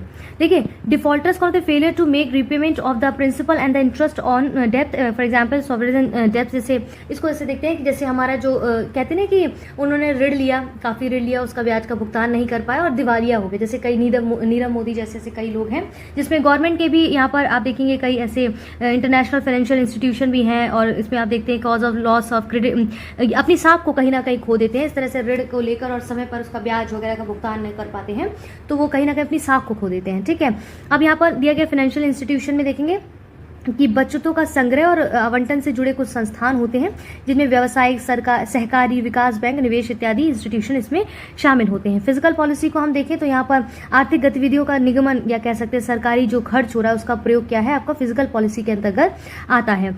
फॉरेन एक्सचेंज मार्केट्स में देखेंगे, market which currencies are bought and sold at the rate of exchange fixed now for delivery at specified dates in the future. इसमें क्या होता है फॉरेन एक्सचेंज में कि किसी देशी अन्य देशों की मुद्रा या बॉन्ड को या अन्य परिसंपत्तियों के माध्यम से आया विदेशी निवेश आपका क्या कहता है, विदेशी मुद्रा कहलाती है। क्लियर हो रहा है। इसके बाद देखिए यहाँ पर आप देखेंगे यहाँ पर स्पेशल इकोनॉमिक जोन की सेस की बात करा है, तो सेस क्या है कि किसी भौगोलिक क्षेत्र जिनमें विदेशी निवेश को बढ़ावा देने के उद्देश्य से देश के सामान्य जो इकोनॉमिक रूल्स हैं, ठीक है, उनको पूरी तरह लागू नहीं किया जाता। विशेष रूप से ऐसे कुछ बनाए गए इकोनॉमिक रूल एरियाज हैं जिनमें स्थापित हो चुके हैं, और ये देश के जैसे आप देखते हैं कई इकोनॉमिक जोन आप देखेंगे, जैसे China, Bharat, Jordan, Poland, Kazakhstan, Philippines आदि में आपको यहाँ पर स्पेशल इकोनॉमिक जोन देखने को मिलते हैं। ठीक है। डिसइन्वेस्टमेंट अगर हम समझे तो किसी कंपनी को पूंजी के एक अंश को जानबूझकर बेच देना क्या होता है, आपका विनिवेश कहलाता है, और इस प्रकार धन जुटाने के साथ साथ उस कंपनी की हिस्सेदारी, उसका प्रबंधन दोनों में बदलाव भी किए जा सकते हैं। इसका स्टैट्यूटरी लिक्विडिटी रेशियो SLR क्या होता है, देखिए SLR को समझ देखिए SLR क्या है, स्टैट्यूटरी लिक्विडिटी रेशियो। इसमें RBI के द्वारा बैंक्स को गाइडलाइंस दी जाती है, भाई मिनिमम आपको इतना अमाउंट जो है रिजर्व करके रखना है अपने पास, इससे क्या होता है, आप देखेंगे कि जो इकोनॉमी में धन की संचार को अच्छे तरह से नियंत्रित किया जा सकता है SLR के द्वारा। ठीक है, अब देखिए यहाँ पर कम्युनिटीज दिया गया है। यहाँ पर अगर हम समझे नोन एज पीपल कम्युनिटीज, और रेने देखेंगे इसमें China formed as in the highest of the 3 administrative level in the rural areas in the period of 1958 to 1982-85 when they were replaced in the township communities. ठीक है, इसको हम समझते हैं और सिंपल वे, माफी चाहती हूँ, इसको एक्चुअली में कम्यून बोलते हैं। मैं थोड़ा गलत प्रोनाउंस हो रहा था, I am so sorry for that. Commune जो होते हैं, आप देखेंगे सुविचारित ढंग से एक साथ रहने वाले लोगों के समुदाय को क्या कहते हैं, कम्यून कहते हैं। कम्यून के सभी सदस्यों का जो एम होता है वो संपत्ति, स्रोत आदि एक ही होते हैं। उनके अनुसार कुछ मामलों में तो काम और आय भी एक ही उनकी देखी जाती है। ठीक है, इसका फॉरेन आप देखते हैं इंस्टीट्यूशनल इन्वेस्टर्स FII जो है वो क्या होते हैं, उसको समझ लेते हैं अब हम। देखिए यहाँ पर FII क्या है कि विदेशी संस्थागत निवेशक होते हैं। ये एक निवेशक या इन्वेस्टर्स हम कह सकते हैं, निवेश निधि है जो उस देश के बाहर पंजीकृत है जिसमें वह निवेश कर रहा है। संस्थागत निवेशकों में विशेष रूप से हेज फंड, बीमा कंपनियां, पेंशन फंड, म्यूचुअल फंड इत्यादि इसमें शामिल होते हैं। ठीक है, इसके बाद सेल्फ एम्प्लॉयड की अगर मैं बात करूं तो यहाँ पर आप देखेंगे कि स्वनियोजित क्या होते हैं, अपने खेत व्यवसाय आदि का स्वतंत्र रूप से जो संचालन करते हैं। इसमें कुछ उनके सहायक भी हो सकते हैं, वो आपको सेल्फ एम्प्लॉयड बेसिकली होते हैं। ग्रेच्युटी की अगर हम बात करें सेवानुदान की, तो कर्मचारी के रिटायर्ड होने के बाद उसकी सेवाओं के लिए जो उसको नियोक्ता से मिले जो राशि है लास्ट में जो एक साथ दी जाती है, कहते हैं कि हमारा पेंशन एक तरीके से उसको कह सकते हैं, उसको जो बाद में ग्रांट मिलता है वो आपका आफ्टर द जो है वो सेवा मुक्ति के बाद उसको मिलता है। स्टॉक एक्सचेंज क्या है, a market in which area the securities of government. देखिए, a market in which securities of governments and public companies are traded. It provides a facility for stock brokers to trade company stocks and other securities. देखिए, यहाँ पर share जो exchange होता है वो ऐसी institution होती है जहाँ पर कोई शेयर बाजार चलाता है। ठीक है, यहाँ शेयर व्यापारी जो होते हैं जैसे कंपनियां या कोई और ऑर्गेनाइजेशन के द्वारा शेयर या फिर बॉन्ड या कोई अन्य प्रतिभूतियां खरीदी और बेची जाती हैं, तो क्या कहलाता है आपका स्टॉक एक्सचेंज कहलाता है। राइट, अब देखिए इसमें निवेशकों के द्वारा शेयर बाजार में निवेश करने की अनुमति देता है स्टॉक एक्सचेंज, और जहाँ पर स्टॉक एक्सचेंज पूंजी को लिक्विडिटी प्रदान करता है, तरलता प्रदान करता है। स्टॉक एक्सचेंज में किसी भी समय शेयर को खरीदा और बेचा जा सकता है, और इसमें विभिन्न प्रतिभूतियों के लिए एक तैयार बाजार प्रदान करते हैं जिसमें निरंतरता होती रहती है। ठीक है, इसका अर्बनाइजेशन देखिए, शहरीकरण क्या होता है, किसी महानगरीय क्षेत्र का प्रसार है हम कह सकते हैं, जिसमें आप देखते हैं कि करीब आप कई बार आप देखते हैं कि शहरों नगरों से माफी चाहती ग्रामीण एरिया से लोग आके अपनी शिक्षा को लेकर, अपने व्यवसाय को लेकर, अपनी जॉब को लेकर धीरे धीरे नगरों की तरफ आप देखते हैं काफ़ी इनका जो बढ़ना शुरू हो जाता है। तो आप देखते हैं ये तो हमारे क्या कॉजेज हो गए नगरीकरण के बढ़ने के, है ना। देखिए, अर्बनाइजेशन जैसा भी मैंने बताया उसके क्या क्या कॉजेज हैं, जो पॉपुलेशन बढ़ती जा रही है, तो शहरी क्षेत्रों के भौतिक विस्तार क्या होता है, शहरीकरण कहलाता है। यह एक वैश्विक परिवर्तन है देखने को मिलता है। जो UN की अगर डेफिनेशन को हम देखें तो वो कहते हैं कि ग्रामीण क्षेत्रों के लोगों का शहरों में जाकर रहना और काम करना भी शहरीकरण का ही एक हिस्सा है। ठीक है, और हम देख सकते हैं कि इसमें देखेंगे कि अगर हम in simple way in other language हम समझे तो urbanisation refers to the concentration of human population into discrete areas. ठीक है, समझ आ गया यहाँ पर। चलिए हम आगे देखते हैं। स्टॉक मार्केट क्या है आपका, अगर हम स्टॉक मार्केट को समझे तो शेयर और स्टॉक को व्यापार के लिए कुछ संस्थान यहाँ पर क्या है आपका स्टॉक मार्केट कहलाता है। और ट्रेड यूनियन में जैसे देखिए किसी जैसे श्रमिकों का कभी कभी आप यूनियन देखते हैं, अपनी आवाज़ उठाने के लिए, अपने उद्देश्यों की पूर्ति के लिए वो क्या करते हैं, एक यूनियन बनाते हैं, व्यापारी संघ बनाया जाता है। वर्कर पॉपुलेशन रेशियो की अगर हम बात करें, यहाँ पर किसकी बात कर रही है, वर्कर पॉपुलेशन रेशियो पर। देखिए इसको सिंपली देखिए यहाँ क्या लिखा है, एग्जैक्टली वही चीज है कि total number of workers divided by the population, तो it is expressed in percentage. Labour laws क्या है भाई, श्रमिकों के लिए कुछ कानून बनाए गए हैं ताकि उनके रूल्स और रेगुलेशंस को उनको फॉलो किया जा सके। CRR क्या होता है इसको समझते हैं। देखिए अभी हमने ऊपर SLR पढ़ा, अब हम CRR पढ़ते हैं कि भारत में जो बैंक्स हैं उनको अपनी जितनी भी जमा राशि, अपनी कुल जमा राशि का कुछ परसेंट RBI के पास कैश के रूप में बनाए रखना होता है। उनकी कुल जमा राशि का यह जो परसेंटेज है वो नगद आरक्षित अनुपात का CRR के रूप में जाना जाता है। ठीक है, तो CRR क्या है पर कैश रिजर्व रेशियो, तो वो कुछ अपना जो कैश है, जो अपनी उनकी आप कह सकते हैं कुल जमा राशि, उसका जो रिजर्व करते हैं वो कुछ परसेंटेज वो RBI के पास रखना उनको होता है। तो क्या है CRR, कैश रिजर्व रेशियो है। ठीक है, पॉवर्टी लाइन क्या, गरीबी रेखा यहाँ पर क्या दिया गया, तो per capita expenditure on certain minimum needs of a person including food Intex in daily average 2400 calories in rural areas, 21 calories in urban areas. Export duties क्या होती है, जिसपे टैक्सेस पे आप एक्सपोर्ट ड्यूटीज लगाई जाती है, टैक्सेस लगाए जाते हैं good exports from the country, जो कि अपने देश से या किसी भी देश से जिनका व्यापार होता है उन पर एक्सपोर्ट ड्यूटीज लगाई जाती हैं। Export import policy, the economic policies of the government relating its exports and the imports. Physical management की अगर हम बात करें तो taxation of government expenditure to regulate the economic activity. देखिए ये एक्चुअली ये क्या है, फिजिकल मैनेजमेंट वित्तीय प्रबंधन है। इसमें टैक्सेशन का कैसे गवर्नमेंट यूज करती है और अपने जो व्यय है उसको कैसे रेगुलेट करती है अपने इकोनॉमिक्स एक्टिविटीज में, उसको क्या फिजिकल मैनेजमेंट कहते हैं। इन्फेंट मोर्टेलिटी रेट क्या होता है, IMR क्या है। आप देखिए इन्फेंट मोर्टेलिटी रेट जो है यानी कि शिशु मृत्यु दर क्या है कि पर 1000 जो जीवित जन्मों में से अपने पहले जन्मदिन के पहले ही मरने वाले बच्चों की संख्या का जो रेशियो है वो आपका शिशु मृत्यु दर दिखलाता है। ठीक है।